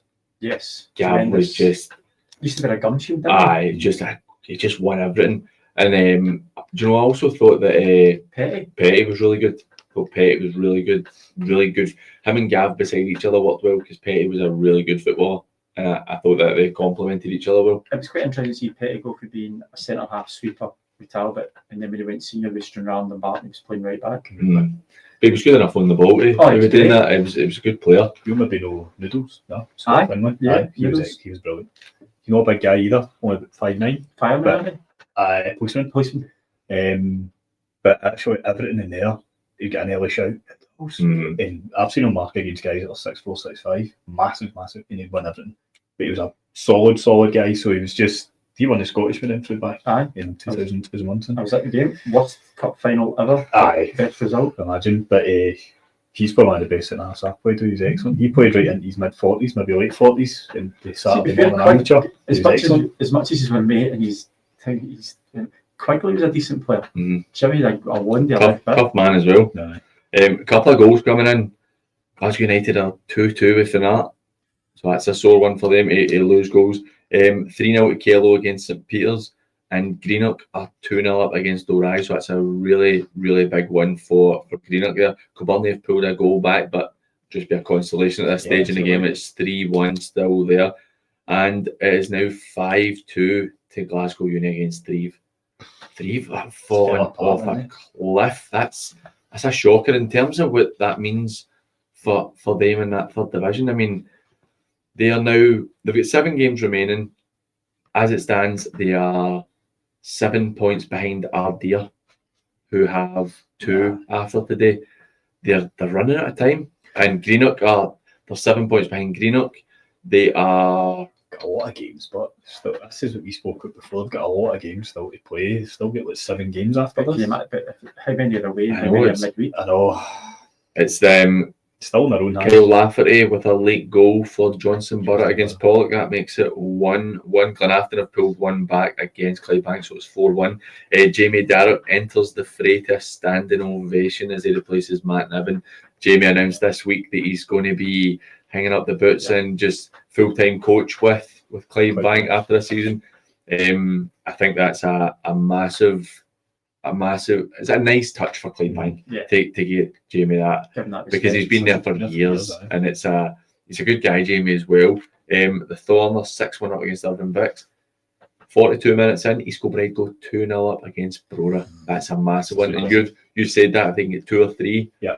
It's going to be hard to see them lose. That was Sean Fagan with the goal there. That's a great first half.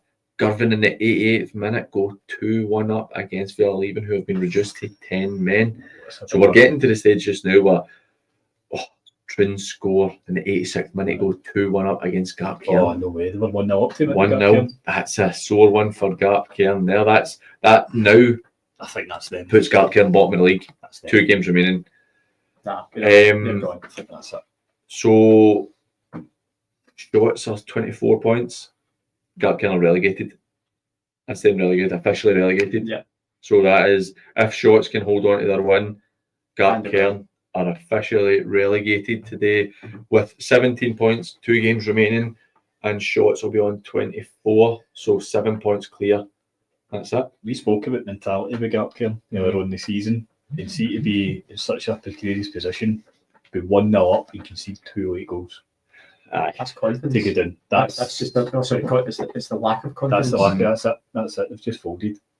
That's our first relegation. Yep. I mean, and if we said this at the start of August, who's the first team to be relegated? You wouldn't say Gap. And we continue to go back to the fact that they've had the 15-point deduction, which is massive. It is massive. There's no denying it, and it has a massive impact on the players and on the previous management, and then the new management coming in have got a hard job to try and lift it to get it better.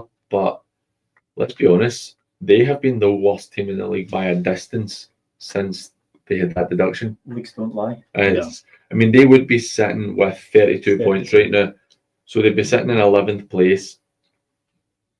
I mean, it's even at that's a full season for what Gap Cairn would have been aiming for at the start of the year. And that's full time. Nightswood 4-0. So Nightswood, great result.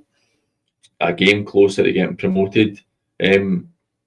Michael Mullen scores his second to the game. It is 4-2 for Clydebank. I hope it wasn't a big Jamie that gave the goal away. Sam Jamieson with a goal for Troon. That's what I was thinking for top goal scorer.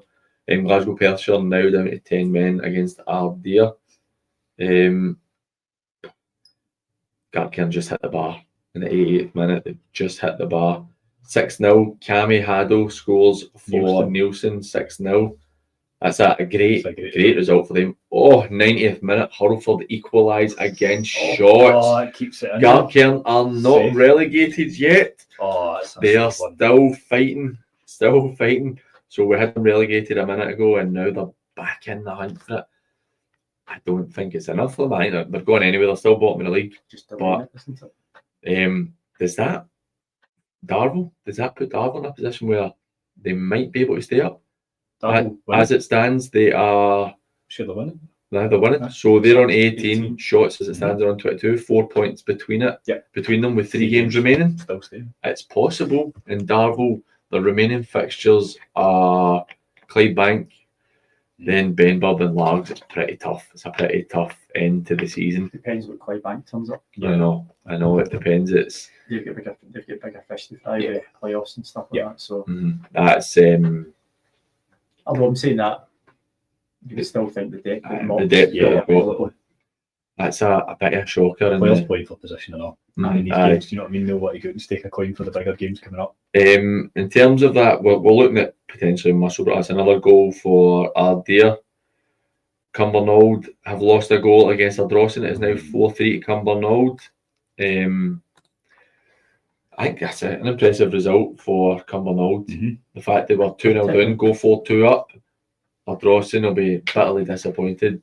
If any's been down to the new Astro pitch, I've not been on it, but I work with Aidan Ferris, and he tells me it's a good setup. I always thought they had a decent park as well. I always quite liked their grass park. But it's a Ardrossan, sorry. Ardrossan, I liked it in there as I well. always thought it'd be pretty good. Didn't it? A wee bit. Again, it was kind of old-fashioned. I liked all this, but I say the next 5-10 years we're going to start losing all these kind of old-fashioned grounds. So your Cumnock was nice with a big terrace and all, and that's Astro now as well. So I know. So I messaged Moff to find out about the fixtures the other day about the playoff game. So if the South of Scotland team aren't involved, then they play the winner of the East on the 17th of May, and then they play them again at home on Sunday the 25th of May. Right. If they are involved, they play the winner of the East on the 17th still, and then they will be away on the 21st to the South of Scotland team on a Wednesday.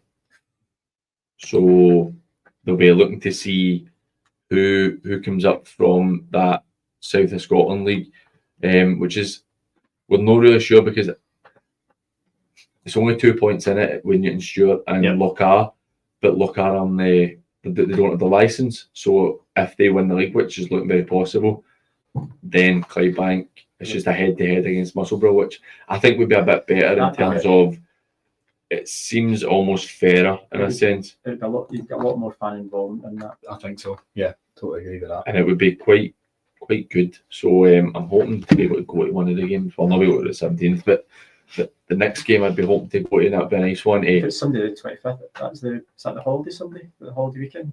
Is it? For me, I don't know. it might be. I think you might be right. End of May. I think you're right. So it's looking. Oh, I can't go the 25th of May. No, it's my son's birthday. Loads of birthdays. Loads of birthdays. This is his 16th. Fuck. He's a man. He's a man. He's a man. Bring him with you. Get him to the club. In the Premier League though, that the bottom end of the table is so tight, and that is Hurlford move on to 26 points, so they are almost mathematically safe as well. That'll be enough for them. Yeah, that's definitely enough for them, and that shows the mentality and the experience that we've touched on in recent weeks. They've got I think Darren's got a big job ahead of him in the summer to rebuild that squad. There's a lot of guys been there for a long time. There's a couple of young guys in there, but do you think Hendel will stay? I think it's his prerogative. I mean, I don't mean that in the sense that they would get rid of him. I wonder if he'll stay. It's a bit like Tucker. Because how many years has he been there? Could be at least 10 years. It's whether or not he'll choose to stay. It's because the job he's done there has been incredible. Him and John have been there for they've been there since day dot, if I remember. Aye, it's been a long time. And that's Johnson Burr in the 90th minute make it 2-1. 2-1 against Pollock. So Kyle Lafferty with the goal again. That's half time at East Kilbride. 2-0. Ardere have a late penalty that is saved.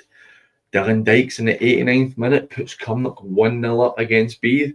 That's been a really good finish to the end of the season for Cumnock.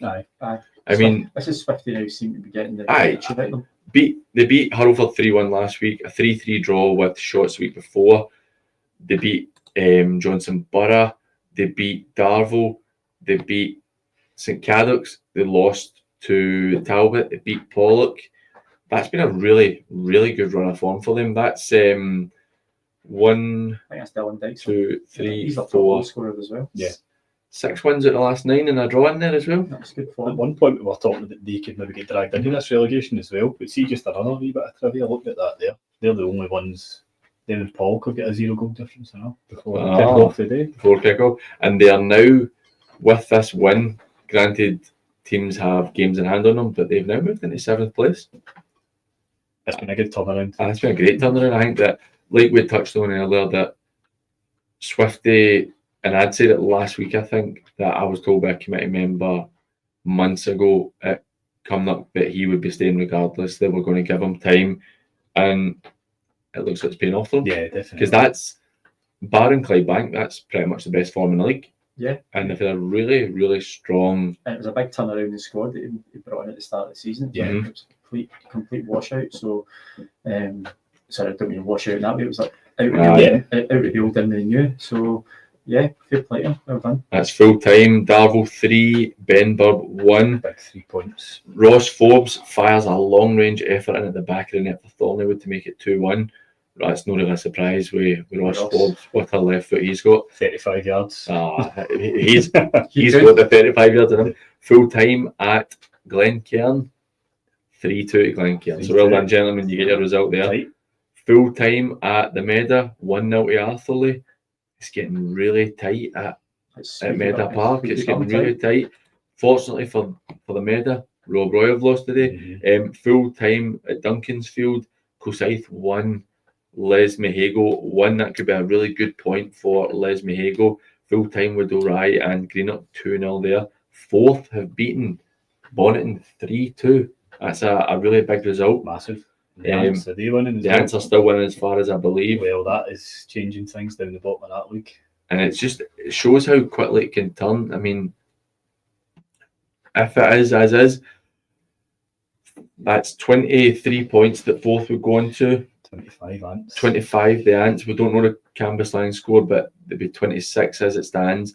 Les Mehago have moved on to 27 and just got themselves a wee bit of breathing room there. Well, I'm going to stick my prediction. I think fourth and Camas Lang are the two that's going to be affected. The Ants, I don't see the Ants staying up. Even after what's looking like a win today. Yeah, I just think that fourth. And it moves them a point behind Camas Lang. Yeah, I just think the Ants are getting enough in it. Cumnock scored a second goal in injury time to make it 2-0 against Beath. So the answer at Hope Nielsen, then they're away to Les Mehago. I don't see anything coming from that. Full time, 2-0 to Renfrew Des. That'll do me. Thank you. Lovely. Saturday's sorted. So that's full time at Garp Cairn as well. It's finished 2-1 to Troon. Dale McNabb gets man of the match with 4 goals. He's got no surprise there. No surprise there. Eglinton 4-2 up. 4-2 up. 4-2 up. What a result, eh? I know, 4-2 up. 4-2 up. 2-0. With Gary Brown goalie on against Giffnock. So that's a big one for them. 5-2 to Eglinton. 2 goals in 2 minutes there for Eglinton. Johnny said it was quite a good game at Darvel and Benburb. It's a real Muirkirk with a late goal. 2-1 against Yoker. Wow, that's a really, really important goal. Got that jail there. So we're getting to the stage now where a few games left. It's really, really heating up. Whitlets, they finished 2-1 to Whitlets. So the top 3 have all won then. So we're just waiting to see the Lanok score. And 5th and 6th, Maryhill and Larkhall know that they're going to impact anything but a draw there. I think we touched on it at the start of the show. Maryhill have had a real turnaround and a great season. And I think, well, maybe not a great season, but a great second half to the season. A lot of credit to Mark Young for that there. I think if they can get a top 6 finish, it is a good season. I'd say so. It's a massive improvement from last season as well. 100%. I think at the start of the season, you would probably not have been saying Maryhill were going to be title challengers, really. No. I certainly wouldn't. No disrespect to them, but if you can finish top 6 or 7th, about that area, I think that's a good season for him. Because what I liked when we spoke to Mark a number of weeks ago, he wasn't really panicking. He was talking about how performances have been good. He's like, we're just not getting the break. But he was quite confident that once they get that that win, things will turn, and the health went from strength to strength. So good on them. See, when you look at the strength of the teams that are going to be leading division, Yeah. now if you talk Whitlets, Neilson, and or Muirkirk or Lanok, Ashfield and Banter coming down. Yeah. Maryhill know straight away that I'm every bit as good, if not better than them. 100%. So Maryhill can bounce on for this again. Yeah. So You take that form into next season. and it's a year, from what I'm led to believe, I've not seen Maryhill this year. But from what I'm led to believe, it's quite a young team as well. Yeah, it is. So it'll only do them good for experience. I was talking to so one of the players, Logan Dempsey, who I coached at Boys Club Football. They stay not far from me and quite pal with his dad. And I seen his dad Larry on a walk the other night. He was out with the dog, and I was just talking to him. I was saying, "How's Logan getting on?" I see he's signed another deal at Maryhill, and he's like, "Oh, he's really enjoying it." He's like, says they're a bit of a Jekyll and Hyde team. Mm-hmm. They're very much up and down, but that seems to have plateaued a bit, and you're now seeing the consistency. And I think that you're talking about Mark as well. He's such a if to quote the kids, he's just a chill guy. Aye. He is very much just a relaxed guy. I don't even when we played them last year with Craig Mark, we beat them at Maryhill. He's a very level guy. Yeah. Andy's assistant is not. No. But but Mark is a very level guy, and that's just how he is. Good cop, bad cop. Aye, it seems to be working quite well for them. Peasy, a wee update for us there. So Lochar have won the South of Scotland League. They beat Creetown 3-0 today. Well, there you go. So that Clydebank straight away to play Musselburgh. So Clydebank Musselburgh double. Thanks for that, Peasy. Appreciate it. Well, that's an important one there then. Yeah. That's they've obviously not been updating their table properly then, because it looked like there was still a couple of games remaining to play in the South of Scotland. That's a massive result for Clydebank. Yeah. That's extra games they don't need to play. Oh, they you don't want can to just play these concentrate. extra games. So that's why it is. I thought Newton Stewart still had a couple of games to go, that they finished their 22. Lochar beating Creetown today puts them ahead. They only played 22 games. And that for me as well. And that for me as well is an indicator of there only 12 teams in the league. It's no depth in that league at all. But we're going to go to a quick break, and then when we come back, we'll have Girvan manager Dean Keenan on. Dino's already messaged me, so they obviously won the day that he wants to get himself straight on the show. So we're going to take a quick break. Remember, if you want to get in touch with us, you can get us on 07396 717 412. That's 07396 717 412. You can get us on X and Instagram at SAP Football Live, or you can get us on the comment section on YouTube. We'll be right back.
At YouTube. If there's anybody that wants to phone in, we've gone, I think we're at episode 16 right now.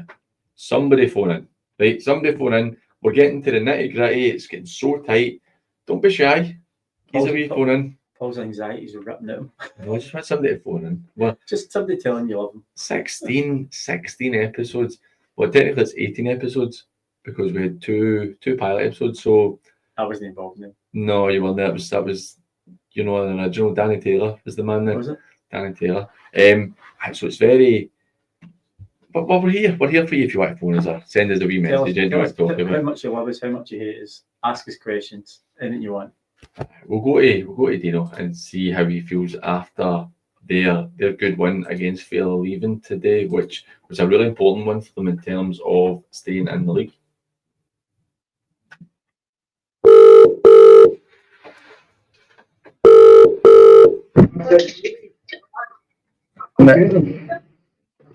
Dino, how are you? Aye, I'm good, mate. Good. You should be good because, like I said to you last night, if results go in your favour, you're safe for another season, and that's what happened because I didn't think you were that sure that was how it was going to go. Aye, listen, I was just trying to focus on what we were doing, and I really didn't want to look too much PG at what we were doing. But coming off the pitch here, they've told us that that's us safe for the year. So, listen, took the job late in the summer, and there was 7 players here, man, and they stayed up with the skin of their teeth last year. And I just said to the boys when I came in that we'll try and make it as best as we can. And I'm just absolutely buzzing for the staff, and my staff have been amazing. You know what I mean? I lost my assistant manager after 5-6 weeks of the season, and Scott Taylor, Callum Learns come in, and it's been amazing, and they've been a great support network. And then I'm just delighted for the players today because it was a big game, you know, and I've challenged them the last 5 weeks to be involved in a mini league table. You know what I mean? You've always got to incentivise things, and targeted the last 8 games, and I told them what they were wanting, and they've been absolutely magnificent in the business end of the season, and that'll stand us hopefully in good stead for obviously going ahead for them next year. You're saying there was only 7 players when you've come in. There's obviously been a massive turnaround. Your first season as a manager, you've obviously got plenty of experience at your time at Troon under Jimmy. How do you feel that the season's gone for you? Because you're sitting in 10th place right now. You looked like you were in trouble for a while a couple of months ago. Are you happy with how things have turned around and how the season's finished for you? I'm over the moon. I'm absolutely over the moon, you know.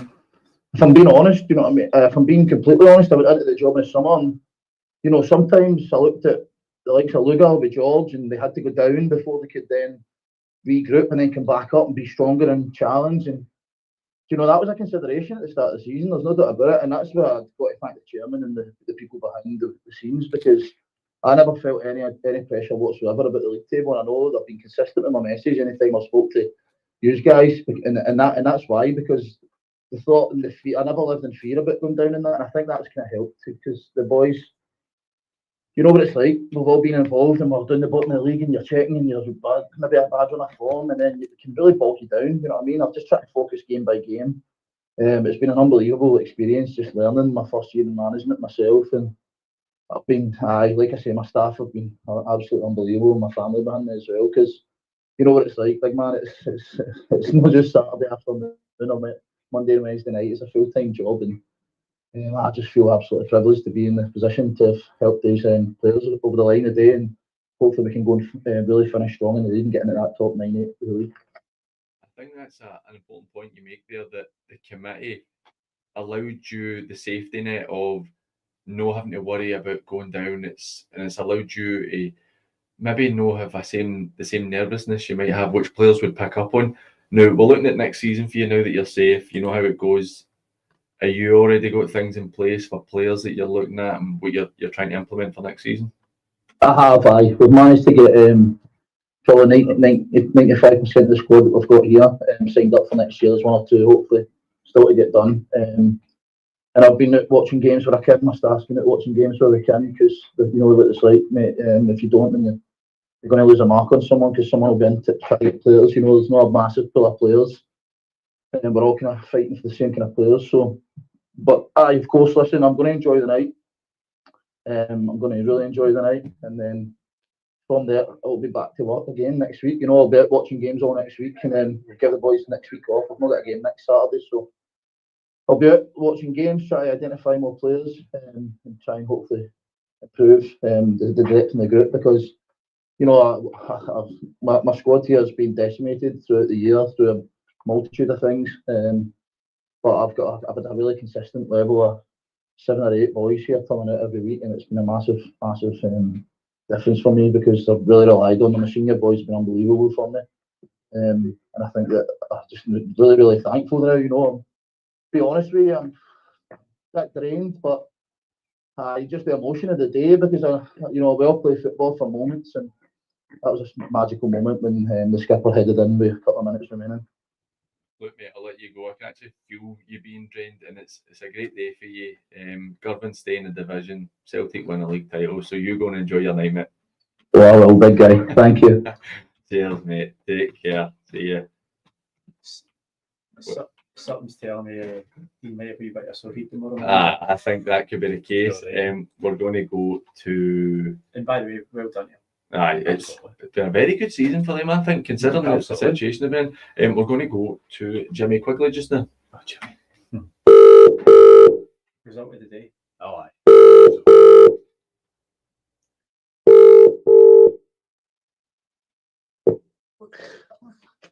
Hello. Jimmy, congratulations. 2-0 win.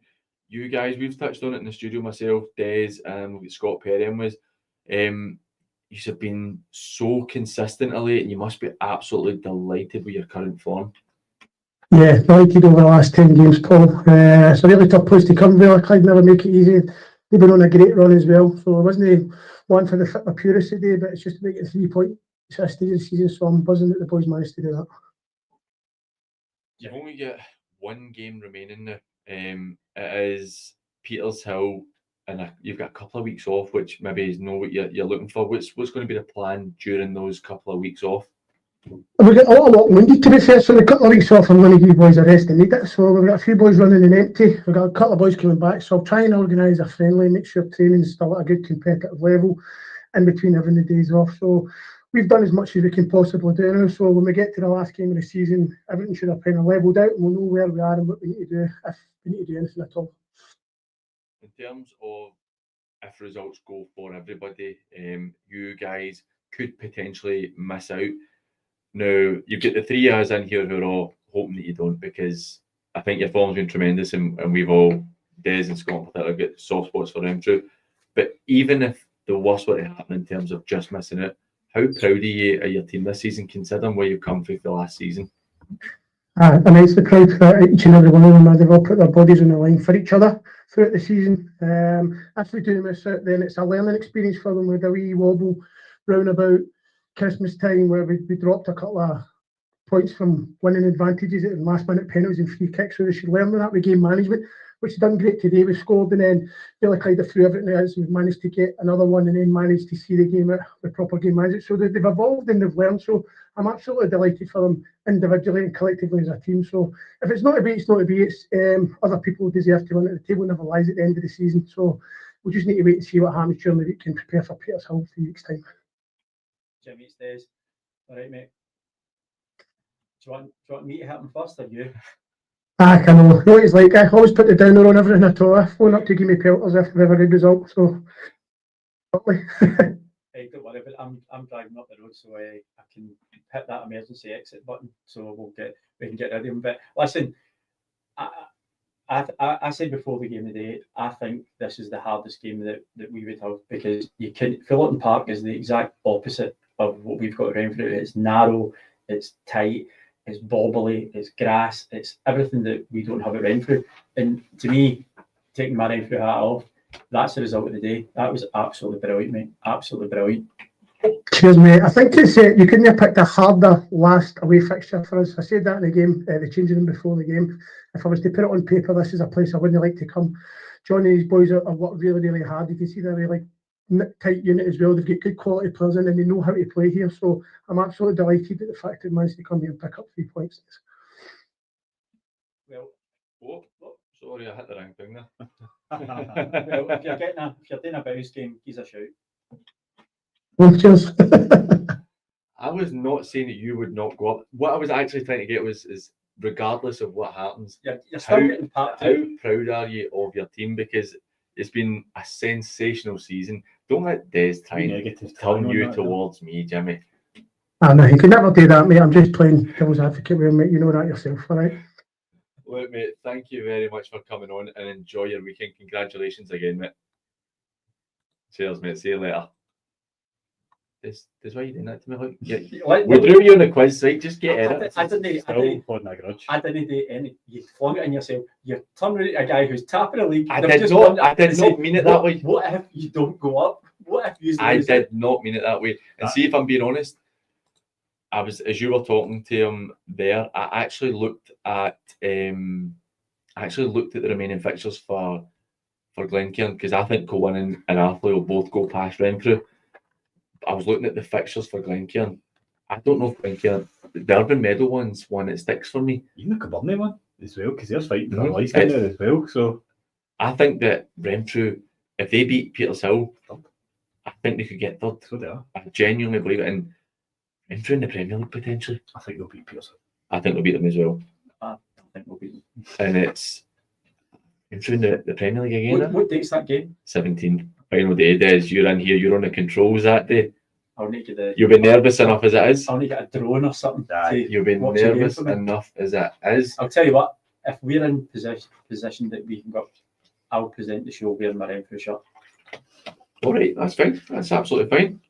I think that'd be good. You've heard it here first. Des is going to be presenting it in his Renfrew shirt and his pants. So I'm not going to pants. But aye, that's so tight, and it's going to go to the last day. I'm going to be that maybe as negative as you, but like, I'd love to see Renfrew go up, but are they ready to go up? No, I don't. I don't. Right, I'm going to put. Do you know what I'm trying to say? I'm putting the sensible head on. Right? I can wear the Renfrew hat all the time. I don't think that Renfrew were expecting to go up. Oh, no chance. After the season that we had last season and the budget that Jimmy's got, the influx of players that he's brought in, I think if you said to Jimmy prior to the season, if you'd said to the fans, look, you're going to be mid-table and you're safe, you would take it. However, where we are now, you've got to have that aspiration and that hope. It's only one game. Renfrew, I actually think that Renfrew are in a better position in the sense that it's one game. And we're at home. At home, there'll be a bumper crowd. Oh, God, That's... What do you think they could get at New Western Park? How much could we... I think about it's tight, to be fair. I reckon you could probably get about 1,200. I'd say about 1,000. Really? Something like that. Because it's tight, but there's a kind of area in the back left as well. I would say so. I could guarantee the place will be absolutely. What do you think they'll get? I think they'll get. I think they'll pack it. I think they'll pack it. It's quite busy, to be fair. Let's see. You've got the match day. They're decent now. I'm not going to lie. I am devastated. I won't be here on the 17th. I love the excitement of it all, and I'm so devastated that I'm not going to be here. If I'm not here, I'll go to the game. You can be the updates. I can be the updates. You can be here. There you go. You can be here. That's it. Me, you, and Johnny. I don't want you two going ballistic. Get Martin in as well if you want. Chaos in here. If I get Martin might be the game actually. It's I'll get my Renfrew taps on that day. I know it's going to be interesting now. And imagine Martin's looking out with like tires in it and stuff. Stick the old one. The tie. The old Man U one. The mid to early 90s. Andrew King Chelsea. The green and yellow. Remember that? Yeah. I remember that. I was at that age. Was a sponsor on the shirt. Sharp. That was very sharp. I remember being at an age where I was just properly getting into football at that time, and I thought that was the coolest strip in the world. I liked the reversible one with a gold one. Oh, that's right. Oh, that was dead heavy. It was something different at the time. Do you remember I know, apologies that we're getting off a tangent here on Man United. Do you remember the blue strip they had with the pure thin stripes? And it was like a towel. I remember having it, and it was awful. One Sebastian Veron played for them when they had it. I don't remember that. I remember the old school one that was a blue and white pinstripe. Oh, was that blue, like a gold stripe going across it? Aye, it was awful. It was. I'm not a Man U fan. Not neither, but that's maybe one. That's maybe a wee thing we should talk about next week. Nostalgic strips. Aye, because there's got to be a few stinkers. Oh, there's been some rotters over the years. And that's where VSN, if you want a good bespoke strip, VSN of your team. Because you look at some of the strips days we saw the other day, absolute smashers, and it was like the ants. I've got a couple of good ones and stuff. See, when we get Pyramid Promotions t-shirts and polos or whatever, do you know when we should wear it? On here? No, we're not here. But do you know when we should wear it? It was speakers night. Oh, it's speaker. Des, I love what you did there. That was beautiful. And if you're interested in coming to our speakers night, particularly if you're a Pollock, Clydebank, or Drumchapel fan, then go on to the Pyramid Promotions Twitter. It's the pinned tweet or post or whatever it is now. And you can get your tickets. There's still tickets available for the live night, the 31st, 30th of May. And the whole team, I know. You're organised. I know. Friday night. Well, I've got that much today. The 30th of May, £10 a ticket. You can bring your own bottle. What a night you can have. And the thing is, You the can whole. chuck that bottle at Paul. Aye. If you're a Johnson Borough fan, you can throw it at me since I'm being disrespectful to the manager. But the whole Pyramid Promotions and Saturday Football Live team are going to be there. So it's a great opportunity. If for some reason you want to talk to any of us, come and talk to us. But particularly for me, Clydebank fans, with your team winning the league, it's you could be promoted by that time into the Lone League. It's a great opportunity to come because we're going to have a question and answer section. Come and speak to your manager. For Pollock fans, come and speak to Maxie. He's See what's more than happening because you know how honest Maxie is. Yeah. And if you're a Drumchapel fan, you might be there 2 nights before the Scottish Cup final. So And it's close by. which that game kicks off in just over an hour's time. So actually, I might see if I can get Hoppy on the phone. To be honest with you, I'm going to text him just now to see if he would like to come on. So go and check that out and buy a ticket and have a great night. Bring your own bottle, and we'll get the Bracken pub across the road for it. Lovely pub. It's a high class establishment. To be fair, it is a good pub. You can go in there and you're just actually a Renfrew boy.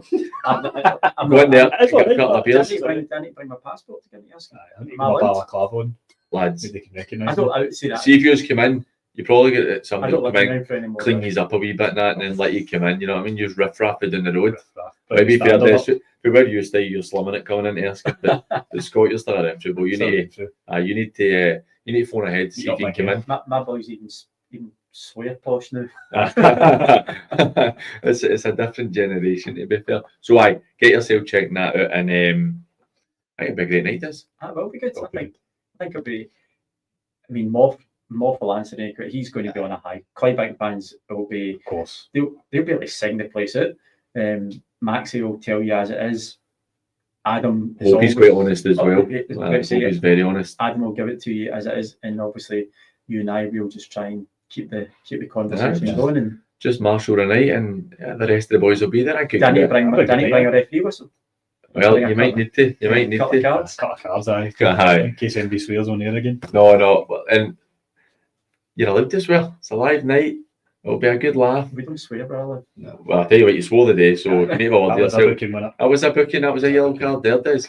Really disappointed. No quite as bad as Steely. Listen, you can't take Red through the body. Aye. So I'm just waiting to see if I get a couple of managers get back to me. That's what I would say. I said, people say, where do you live? I say, no, it's not where you live, it's where you're from. Aye, where you're fae. Where you're from. I just waiting on a couple of managers getting back to us. But that was full time at the Ants, Scott, and 2-1 to the Ants, so you were bang on the money there.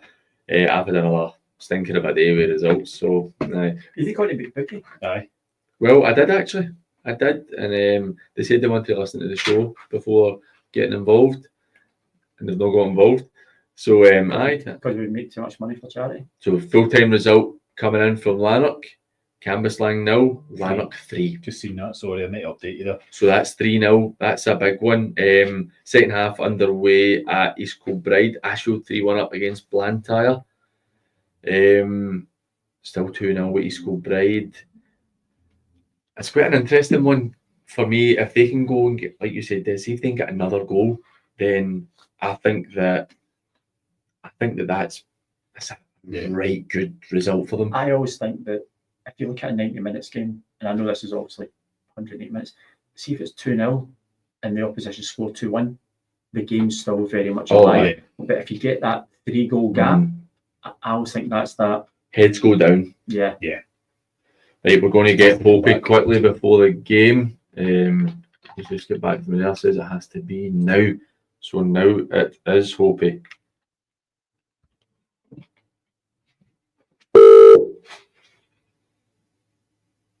Hello? Hoppy, we are an hour and 8 minutes away from the game. How are you feeling? A big one against Tranent in the semi-final of the Scottish Cup. Feeling good, Paul. Obviously, just try and say it's just another game at the end of the day. We've obviously done well in these occasions the last few years, and obviously we want to continue that today.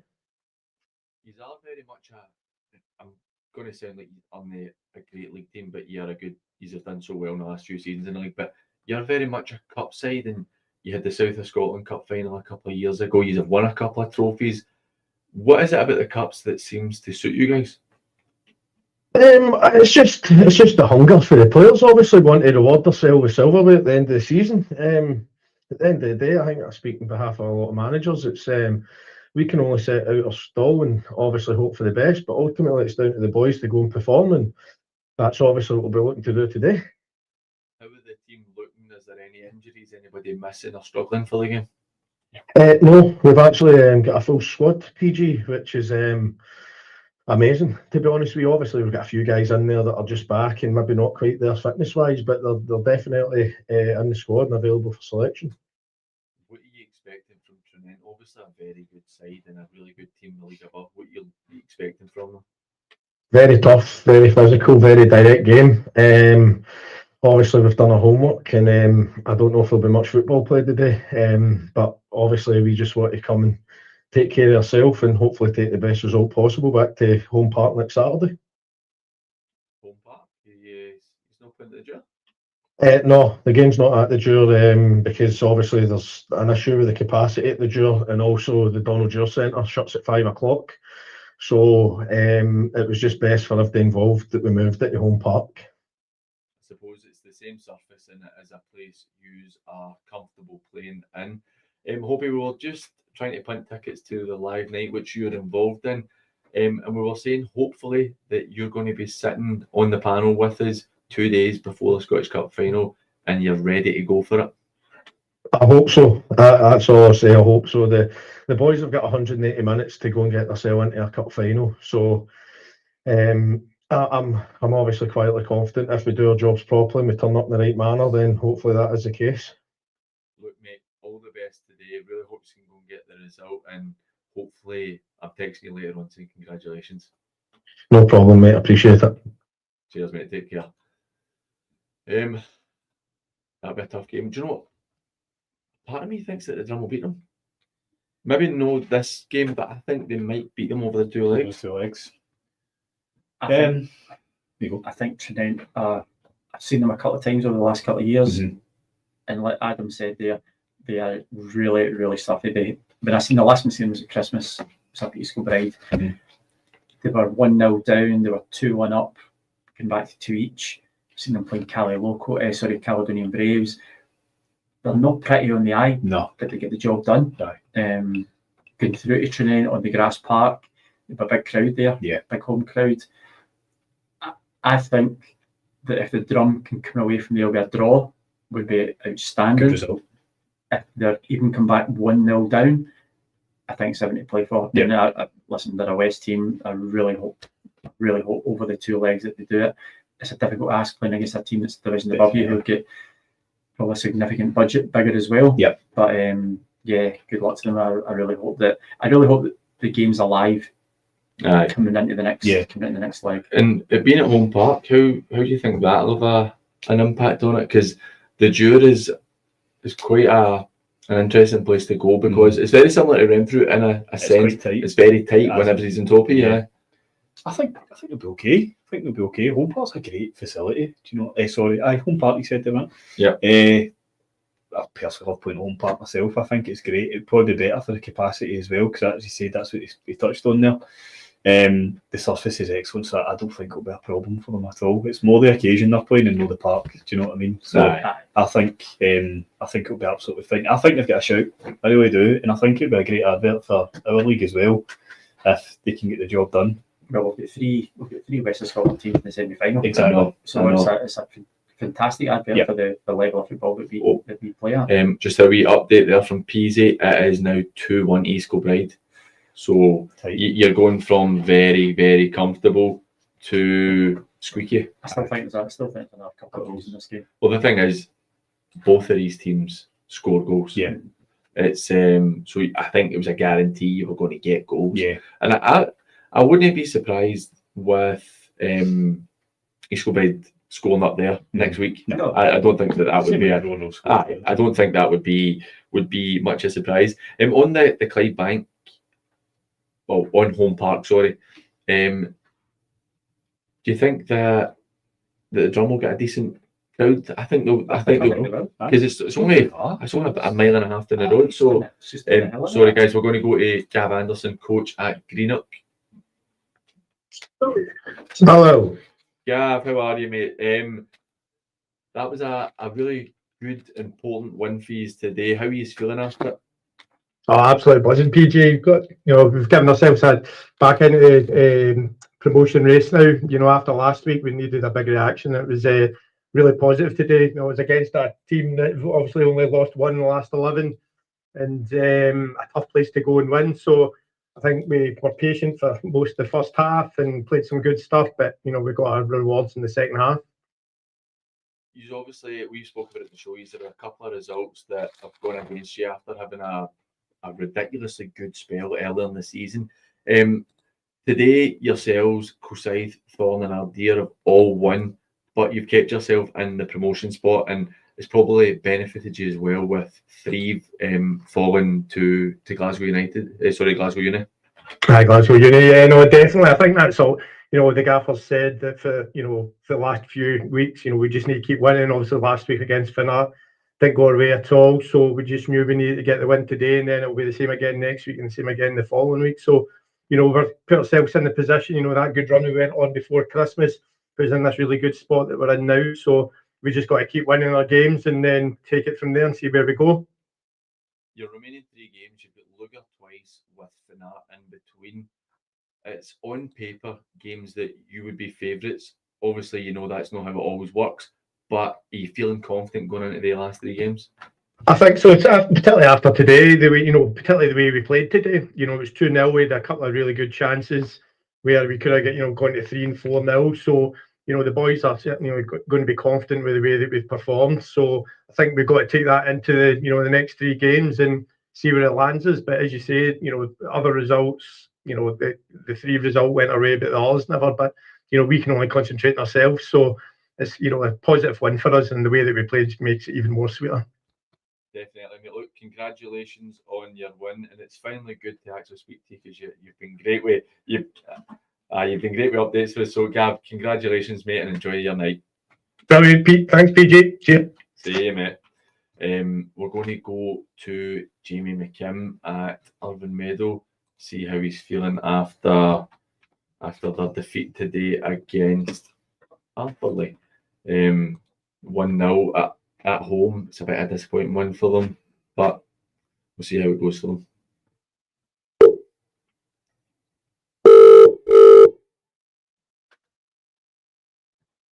Oh, Jamie's phone's cut out there. Well, maybe it's him phoning up if it works. Jamie, how are you? 1-0 today. Disappointing defeat for you. How did the game go? PG, I'm good. I think we were excellent today, to be honest. I thought it's really hard to come down the road with no points after that performance. But listen, it's Arthurlie, and they're the best for me. They're the best team in the league. They've got the most quality in the league, and they took their chance when they got. We were speaking to Mark at half time, and Mark had said to us just before it that Waters had pulled off 4 or 5 really good saves, and then Arthur go up the park and score. You're obviously pleased in the sense that you played well, but how disappointing was that to lose that goal just before half time? Aye, but only disappointing when you lose a goal at half time. I think that the goals obviously change games when they happen, and that's a bad time to concede. But see, to be honest, I felt we were the better team for the first 30-35 minutes, and then we came out in the second half and done the same again. But the last 10 minutes when Arthurlie were on top, they took their chance, and that's where the quality shows and where we are in the league. We really need to be taking opportunities when we create them and when we have these spells. So it's disappointing, really disappointing, but there's a lot for me to be pleased with today. In terms of the rest of the league, it's not been a bad day for you.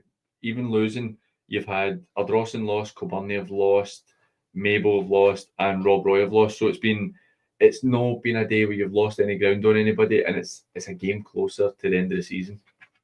Aye, listen, we've still obviously got 4 left. We've got last home game next week, which we want to finish in a high at home, and then go and play the last 3 that we've got. But we need to start winning. It's not just about climbing away for these teams and climbing away. I want results. I want to put that winning mentality in place for the summer, and it's something that will bleed throughout the club. You know what I mean? So it's kind of getting your start early, although it might be an entirely different group in terms of recruitment and stuff next year. There will be a lot of changes, but you want that mentality to be at the club from the minute you walk in. And I think I've had that so far, but I need more wins before the summer. That's fair enough, Jamie. You've got your remaining fixtures.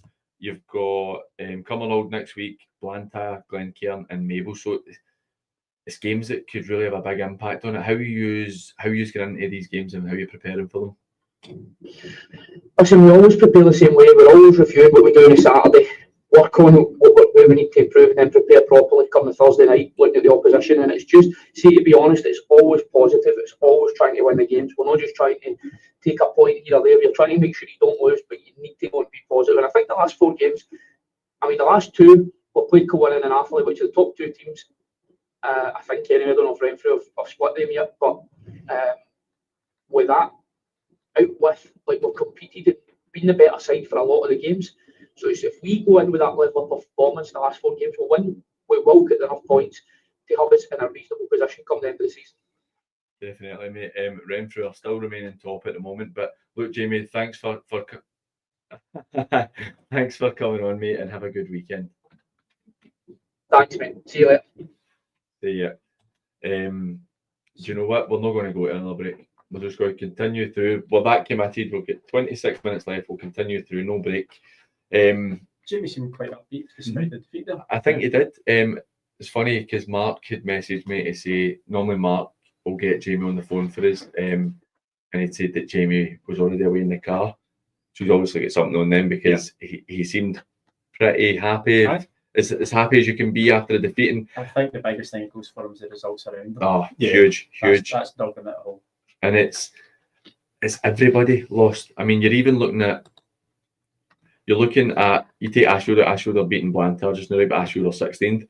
You have 10th, 11th, 12th, 13th, 14th, and 15th all losing today. Yeah. And I don't think that it's like the point I was trying to make to Jamie that I don't think it could have gone any better with a defeat today for him. Well, so if there was a week to lose, that's been this week. I mean, seeing you're down that end of the table, I wouldn't say it's a free hit, obviously playing off for you any points a prisoner, do you know what I mean? But that's probably a fixture I'm looking at. Do you know what? If we get something, great. Mm-hmm. If not, okay, it's not ideal, but our fixtures coming up, you've got Cumbernauld, Blantyre away, Rutherglen and Maple. So for me, I'm looking at 9 points, hopefully the 4 games. And that'll be more than enough. Oh, 100%, but I think they're capable of 9 points, that's the point I'm meaning. Obviously the Rutherglen one, you're not entirely sure there, but you would expect them potentially to take care of, you'd expect them to take care of Blantyre. Maple could be a stuffy one. Particularly at the time it is. Yeah. That's the one that, you're looking at it there. We've got 1 game at home from the last 4. Yeah. At home at Cumbernauld. You would anticipate them winning that. Yeah. Blantyre away. They'll win that. Again, you would anticipate them winning that. Although Blantyre have got nothing to play for, so they may. Glen Kern away. Mm-hmm. That's a different one. And Maple away. See, for me, I touched on it earlier. I think that Glen Kern game could have a big say on what happens at both ends of the table. Yeah. I think that could be the deciding game between what happens for teams at both ends. It would be safe at the Glen Kern game today. Exactly. This is where they've got to show up now. Mm-hmm. If they've got aspirations to move up, to get promoted, every game is an important game. I would also look at the Cumbernauld game and the Blantyre game, say if they get 6 points for that, they could well be safe. Mm-hmm. That could well be it for them. And I think it possibly that would be, to be honest. That would be 38 points for them. Because you're expecting Rob Roy to obviously win 2 or 3 games as well, and I'm not sure. I know, because you're now getting to the stage where Burnley are struggling to win games, Rob Roy are struggling to win games, Maple are struggling to win games. It's definitely for one spot, the fact that, do you know, if a couple of results, if Maple, I've played 27 after today, Robro played 26, Meadow played 26, Kilbirnie played 25, Ardrossan played 28. Ardrossan, with a bit of bad luck, could be sucked back in because they've only got 2 games left and they're only 5 points clear. So we're going to see if I've got Andy's number saved in this, Scott. I don't need to put it in the phone. We're going to be looking at potentially Ardrossan could get sucked back into this. And I'm also looking at the Kilbirnie games. Kilbirnie have got 5 games to play. Home to Glen Kern next week. Every game's massively important for Glen Kern. Yeah. They're down Kilbirnie away to Ashfield. You would hope they would win that. Away to Villa Clyde. It's a tough game. Away to Thornywood. And then home to Ardrossan. Really tough running. Do you know, that would be a massive shock if Kilbirnie would do. And looking at those 5 games, It's possible. Sorry, who did you say their games are against?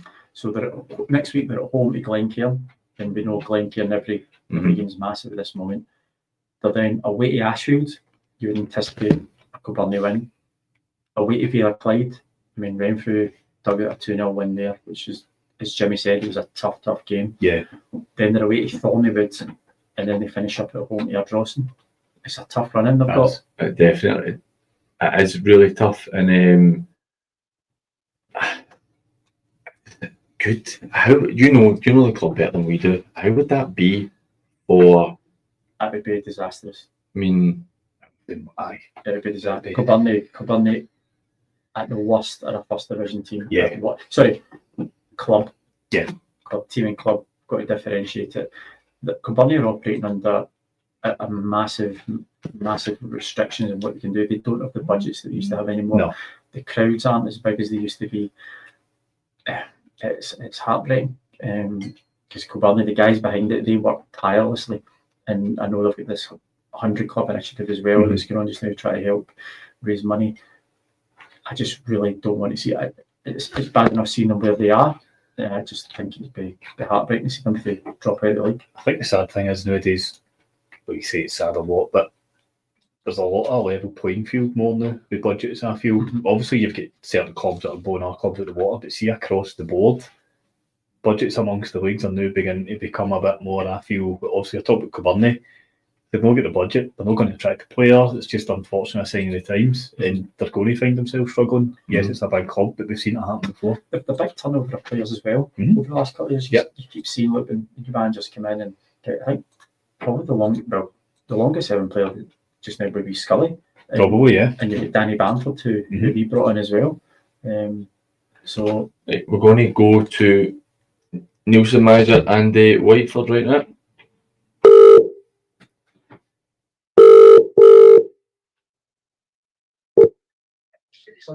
Hello. Andy, 6-0 win today, very emphatic. We were talking earlier in the show about how important it was for you guys to pick up the points today. You must be really pleased with that result.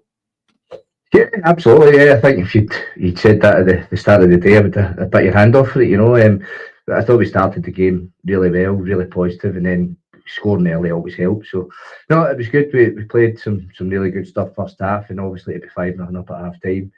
You know that's a kind of, you're looking for that so that you can, you know, kill the game off and go and relax and enjoy the second half a bit. So no, it was a great result and kind of much needed after obviously the disappointment of losing last week. You're sitting, so the top 4 teams have won 3. You're sitting 2 points behind Whitlets with a game in hand. Muirkirk are 4 points back, and just the same as Lanok are 4 points back. Obviously Muirkirk games in hand. How tight are you guys feeling it tight, or is it just really focusing on just one game at a time? It's tight, obviously it's tight. You know, I think I said a few weeks back it's going to get down to the wire this league, and you know, and listen, we've had a couple of poor results recently. You know, we drew 4 games in a row, then obviously lost to Muirkirk last week. So yeah, we've kind of dropped points at crucial times, but yeah, it's going to be tight. It's going to go to the last game, I would imagine. We're just concentrating on getting points on the board. If we can win our last 2 games, you know, I think it's only Muirkirk really that can go above us. And you know, if they go and win, you know, the last 5 games and win the league, then you know you've got to take your hat off and say it's well deserved. So yeah, but I do think it will go right down to the wire. Andy, how you doing? Scott here, good result. Thanks, Scott. How are you, mate? Not bad, thanks. Just want to touch on Dale. Obviously, Dale McNabb's had a great season individually, scoring a lot of goals this season. Also, there last season, he was trying to do things differently to try and get more goals under his belt. Has he actually done anything differently this season? Because he's had a great season. Yeah, so we obviously came in halfway through the season, and the coaches have done a lot of work with Dale. You know, Dale's a great player, naturally strong, fit, and going to run the channels, but there was parts that we thought we could improve his game, and Derek Kennedy, Craig Murphy, particularly Derek being a striker, has kind of done a lot of work with him about movement off the ball and getting into the right places. So yeah, but I think as well, you've got Dylan Fletcher there, who's obviously been bagging the goals in as well. So that wee bit of competition obviously helps, in terms of goal scoring. But no, he's worked really hard. He's got natural, fitness, strength, and it was just that bit of decision making in his game that I think we've added a wee bit, and I still think there's more to come. He's an experienced player, and he's obviously still, he's played for a long time, but he's still get a wee bit. I think we can get more out of him as well. So no, he's been excellent for us, and obviously deserved his goals today. And you have a couple of weeks until your next game. Are you just going to be looking to give the boys a break, or are you going to be looking to see if you can get a friendly or two in that time? No, we won't play a game. I think, at this stage of the season, I think we'll just keep tightening up with training. We'll train this week and we'll work hard, and then we'll actually give the boys a break next weekend. They can go and, have a bit of family time. It's always difficult, to get any family time when you're playing or you're involved in a club. So, no, give them the weekend off, and then we'll start again the following week and concentrate on the two games to come up. St Anthony's away is our next one, so they're still fighting for their lives, and it's going to be it's always tough when you go there. So we'll start working on that this week, and then obviously Yoker's the last game. But yeah, as I say, we won't bother looking for any games. I think the guys have played a lot of games, so to give them a wee bit of downtime sometimes just as good. Definitely, mate. Look, congratulations on your win today, and enjoy your wee break. Magic, thanks a lot, guys. All the best. Cheers, mate. It's fair enough. I think that's a good way of looking at it. Is that you don't always get a great deal of time when you're involved in the season, and I think it goes a long way to help when you can say your other half that we can go shopping this week. Let's go to B&Q. I'm going to give Mick Oliver, the Harville manager, a wee call, see how he's feeling after their 3-1 win against Benburb.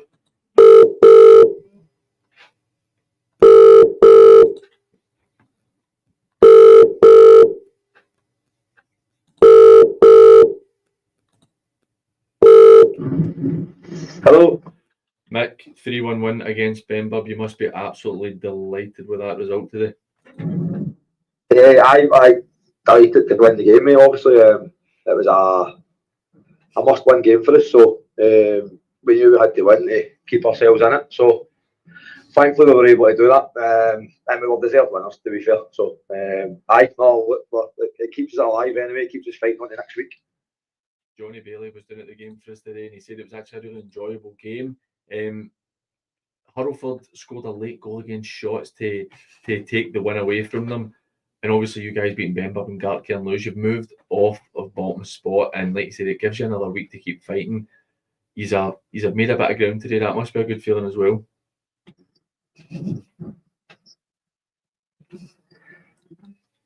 Sorry, mate, I think you're breaking up. You hear me? And injury time, like you say. So, hello.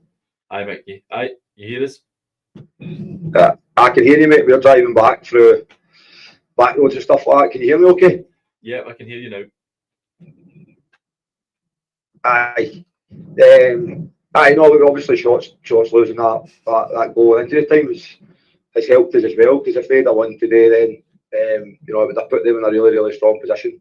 They still are, but at least we're still in there fighting. So we're only 1 points behind them now as opposed to 6. So gaining any amount of points from them today, it was a must, and thankfully, like I say, we've been able to do that. So it doesn't become much tougher than next week. Obviously, they're playing against Clydebank, so we'll just need to be as prepared for that as we can be. Look, mate, I'll let you go. Your signal's breaking up a wee touch, but look, mate, congratulations on your win again today, and enjoy your weekend. Okay, cheers, mate. You can phone us back if you want. Cheers. No, we'll let you go and enjoy it, mate. But cheers, thanks for coming on. So the Premier League table is not updated yet, but unless I'm incorrect with my last, so we have Shotts in 13th place on 22 points. Right. Benburb in 14th place with 19 points. Darvel in 15th place with 18 points, and Glen Kern in 16th place with 17 points. Very, very tight. I wonder if that 4-point cushion is going to be enough. Because Mick makes the point there that they get Clydebank next week, and obviously we've spoken about it. It's going to be a tough game, regardless of Clydebank having won the league already. If I was more, I'd be using these games to keep players on edge for this, because you can't drop the standards. No. You can't drop the standards. Going into this game. Sorry, Des. East Kilbride have gone 3-1 up now. 3-1 up against Brora, so it's a massive goal there. Still think it's another one in that. Sorry, on you go. I think that the most important thing for Moff at this minute's time, training's probably going to be on the lighter tempo. That'll be relaxed, but the games need to be really on point, because you've got this 2-match playoff to get into the Lowland League. That's what will be consuming their thoughts, and that's what you should be using to keep the players on edge. So I think it'll be tough for Darvel. Not saying that it's inconceivable, but we've just seen Shotts Clydebank go out today and romp 4-1. Just shows you when they turn up. 4-2 or 5-2 it finished. Mick Mullen scored a couple of goals. I didn't update you. Right. But actually get an interesting one. Bonnyrigg are just about relegated in League 2.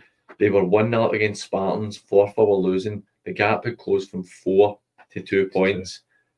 And then Spartans have scored in the 86th minute. So if it doesn't, it's 92nd minute as it stands right now. If it doesn't change in the next couple of minutes, then Bonnyrigg are down. Did they not get a points deduction as well? Did they get a points? So let's see. I'm almost certain they did. I might be wrong. They did. Thought that. So that's actually got them relegated, because they should be sitting on 37 points instead of 31. Aye, massive 6 points when you're that end of the table. It has relegated them. Yeah. And so in Forfar, there was 4 points between them and Forfar. Yeah, so Forfar are drawing 0-0 just now, and Bonnyrigg are 1-1. So somebody's losing their job. Somewhere. It wasn't too long. No, was theirs not the park and stuff as well? I don't know. I think it was to do with the pitch. Because it's got a slope on it. Aye. Somebody's getting. I refereed on it. I refereed on it in 2010 when in fact it was Bonnyrigg Larks. It was your Larks made the Scottish Cup final. I've actually got a stat. So I'm mates with Gary Phillips. I know Gary well. So Gary was part of the Talbot team in 2009 that got to the final and broke his arm, so couldn't play in the final, and then moved to Largs the next season. Cup final. And was cup tied in the cup final. Oh, no way. 2 years in a row he missed it and playing in the Scottish Cup final for his team at Rugby Park.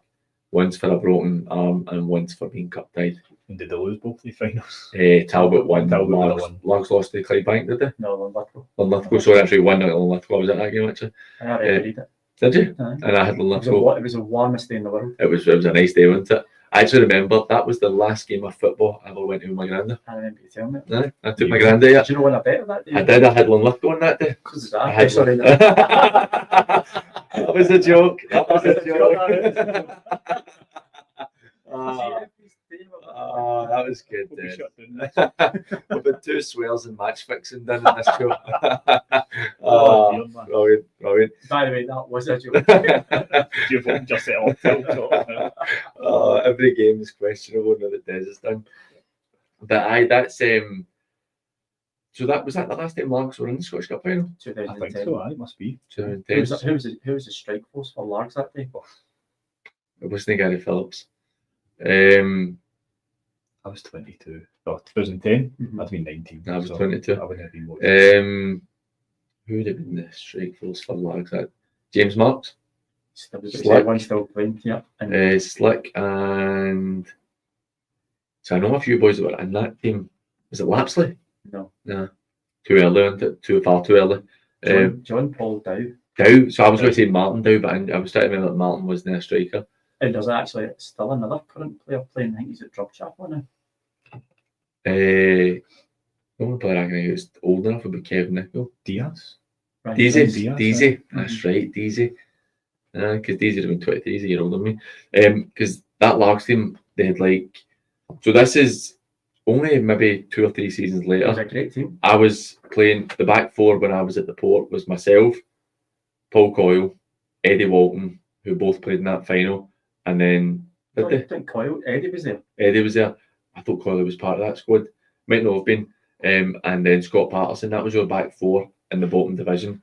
That was a great defence. And we still didn't get promoted. Missed it twice by a point or something. And Larks was a brilliant goalkeeper that day. Absolutely brilliant. Who was the goalkeeper then? Stevie Connick. Stevie Connick, that's right. Stevie Connick was a good goalkeeper. He was a good goalkeeper. So that'd have been 94, 2010, 2025. So it's been 15 years gaps roughly between 15, 16 year gaps between each cup final. Mm-hmm. Do you know what I think? We were talking about Drumchapel obviously playing through an end, and I'm saying I think Drumchapel could actually get through that game. Yeah. But I think that Drumchapel would be dreading playing Largs. I think they would rather have Johnson Borough. Because Largs have beaten them twice this season. Aye. And Hope said that Largs, the first game, he said Largs were the best team they've played this season. I can see that. Because Largs they don't have any, and it's no disrespect, they don't have any like outright stars. They're just a really good, solid team who are all come through the Inverclyde area, all sort of local boys. Yeah. Arnie's got them well drilled. They don't get any glaring weaknesses, I wouldn't say either. No. Largs. And by the way, Johnson Borough will not be looking forward to getting into No chance. Particularly in the current form that Johnson Borough are in. I know they get the win today. It was a late win. I know, but they've not been quite firing in all cylinders, and I think that that'll be a really interesting game. So the 18th of May they're playing. Yes, it is. Because I'm sure Johnson Borough had 8 games. There's 8 games between. 8 games between last week and the second leg, and it's a lot. It's going to be an interesting. No, 100%, and it's injuries. Everything. Yeah, it's injuries. Aye, absolutely. And that's where Largs. Let's have a wee look and see how many games Largs have got remaining. To be fair, Largs have still got a few games as well. You've got 6 to go, plus the cup final tomorrow. So cup final tomorrow, and then if they get through the cup final tomorrow, do they have a cup final? So they'll get Beath, then they'll get the Borough in the league, then they'll get St Cadoc's, Cumnock, Darvel, Pollock, and then Johnson Borough. So they get quite a hefty schedule as well. So teams in about them or not? We've only got a few minutes remaining, right? But if you had to pick a manager of the season in the Premier League, do you go the obvious and say it's got to be Moff? I mean, 28 games, 22 wins, 5 draws, 1 defeat as it stands, only conceded 19 goals. The biggest points total I think we've had since the West of Scotland has been restructured. I think it would be quite hard to look past Moff, just for the achievements at Clydebank this year. But I also think Troon have come out of nowhere again, a team that's maybe not. We said about 20 points back though, or 18 points back is. But they're still ahead of everybody else, aren't they? No, I know that they've had a great season. I'm just kind of playing devil's advocate here, and it's like if Largs win the double. If Largs win the double, then it's Arnie. I would be between Arnie and Arnie. That's the two I'd be going with now. Who would we look at across the board? And this is something we will touch on when we do our end of season show. Across the board, what manager do you think could be manager of the season? You've got Moff, you've Jimmy got Quigley. See, to be fair, see if Jimmy gets Renfrew up, then 100% I'm with a shout. Then you've got, for me, David Watt. I know he's not done the full shooting match. I kind of joint between him and Stephen McKnight for the Thorn. Do you know Michael Pender? Outside the box, I was thinking if Sean gets Ardeer up, that would be a huge one. Huge one. If he manages to get them up. What about Muirkirk as well? Particularly if they win the league, then you could definitely be looking at Ross for. I think Ross is. the expectations that he's risen from Muirkirk alone is just incredible. Because Muirkirk have never, that's nosebleed material from Muirkirk. Oh, it's the best Muirkirk team potentially that there's ever been. I don't know, like Kev Muirhead done well in Muirkirk. He got him promoted as well. Aye, but that was for the league below. It's still, I mean, it's still good. For me, obviously Kev's a good friend of mine, but Muirkirk are in the position they're in for the foundations that he put in there because they've just went from strength to strength. But that doesn't really change the fact that they are still, and it's not like it's purely on Ross, but it doesn't change the fact that this is still the best Muirkirk team there's ever. If they go up, this officially is the best Muirkirk team there's ever been. I think you could probably put what we could maybe do. We do this, maybe cut a pool of maybe like 5 or 6 between it. At this moment in time, Gordon Moffat's won the league. He's done so well with Clydebank. We've done well in the Senior Scottish Cup. Could be looking at the first team to ever get promoted out of the level. Special the Lowland League. The Lowland, you've got to go there. Army as well in that division. Aye, it's been a very interesting season, and there's still a lot more to come for it. Before we finish up, let's look at PG versus the pundits. PG loses to the pundits, right? Yeah. So, first game, I've gone for the draw. You guys have gone for a Darvel win, which was correct. Who said Darvel? Was it you, Des? There you go, Scott. You own one. Second one, I've gone for the draw, and you guys have gone for Glen Kern. Correct. Then we're both going for Lanok. We're both going for Girvan, and then we both went for the draw with EK and Nightswood, which we were quite spectacularly wrong. Yep. Actually, before we finish up, I'm going to go onto Twitter and see if I can find the final the final Easter House score, because it just came to my mind there. What you saying, Des? Before you what do we think? Keep you thinking. Final Easter House and Broomhill. What was the score the last time? 9? 9 the last we saw. I'm going 11. I'll just say 11, but I'll go 12. Just to be fair, the last update we have is still 9. They never updated the full time or anything, so it's still sitting at 9. I'll go 12 then, just because you said 11. So we'll see how that plays out. But look, thank you very much to everybody for tuning in once again. Your support is massively appreciated. The support we've had for the channel since we've expanded on it has been tremendous, and really appreciate it. Ross Faulkner just put a wee comment in back from the Barron Pollock game. Gutted Pollock were deserving of all 3 points. They brought Kyle Lafferty on, and he does what he does, cracking free kick and a towering header, and he was officially allowed to go in the park this time. So make sure we check out Johnny's show tomorrow with our dear manager Sean Kenny. We've got Paul's show on Wednesday. We've got Shay's All Top Scottish Premiership on Thursday. And everybody, thank you very much for tuning in. It's been a great week.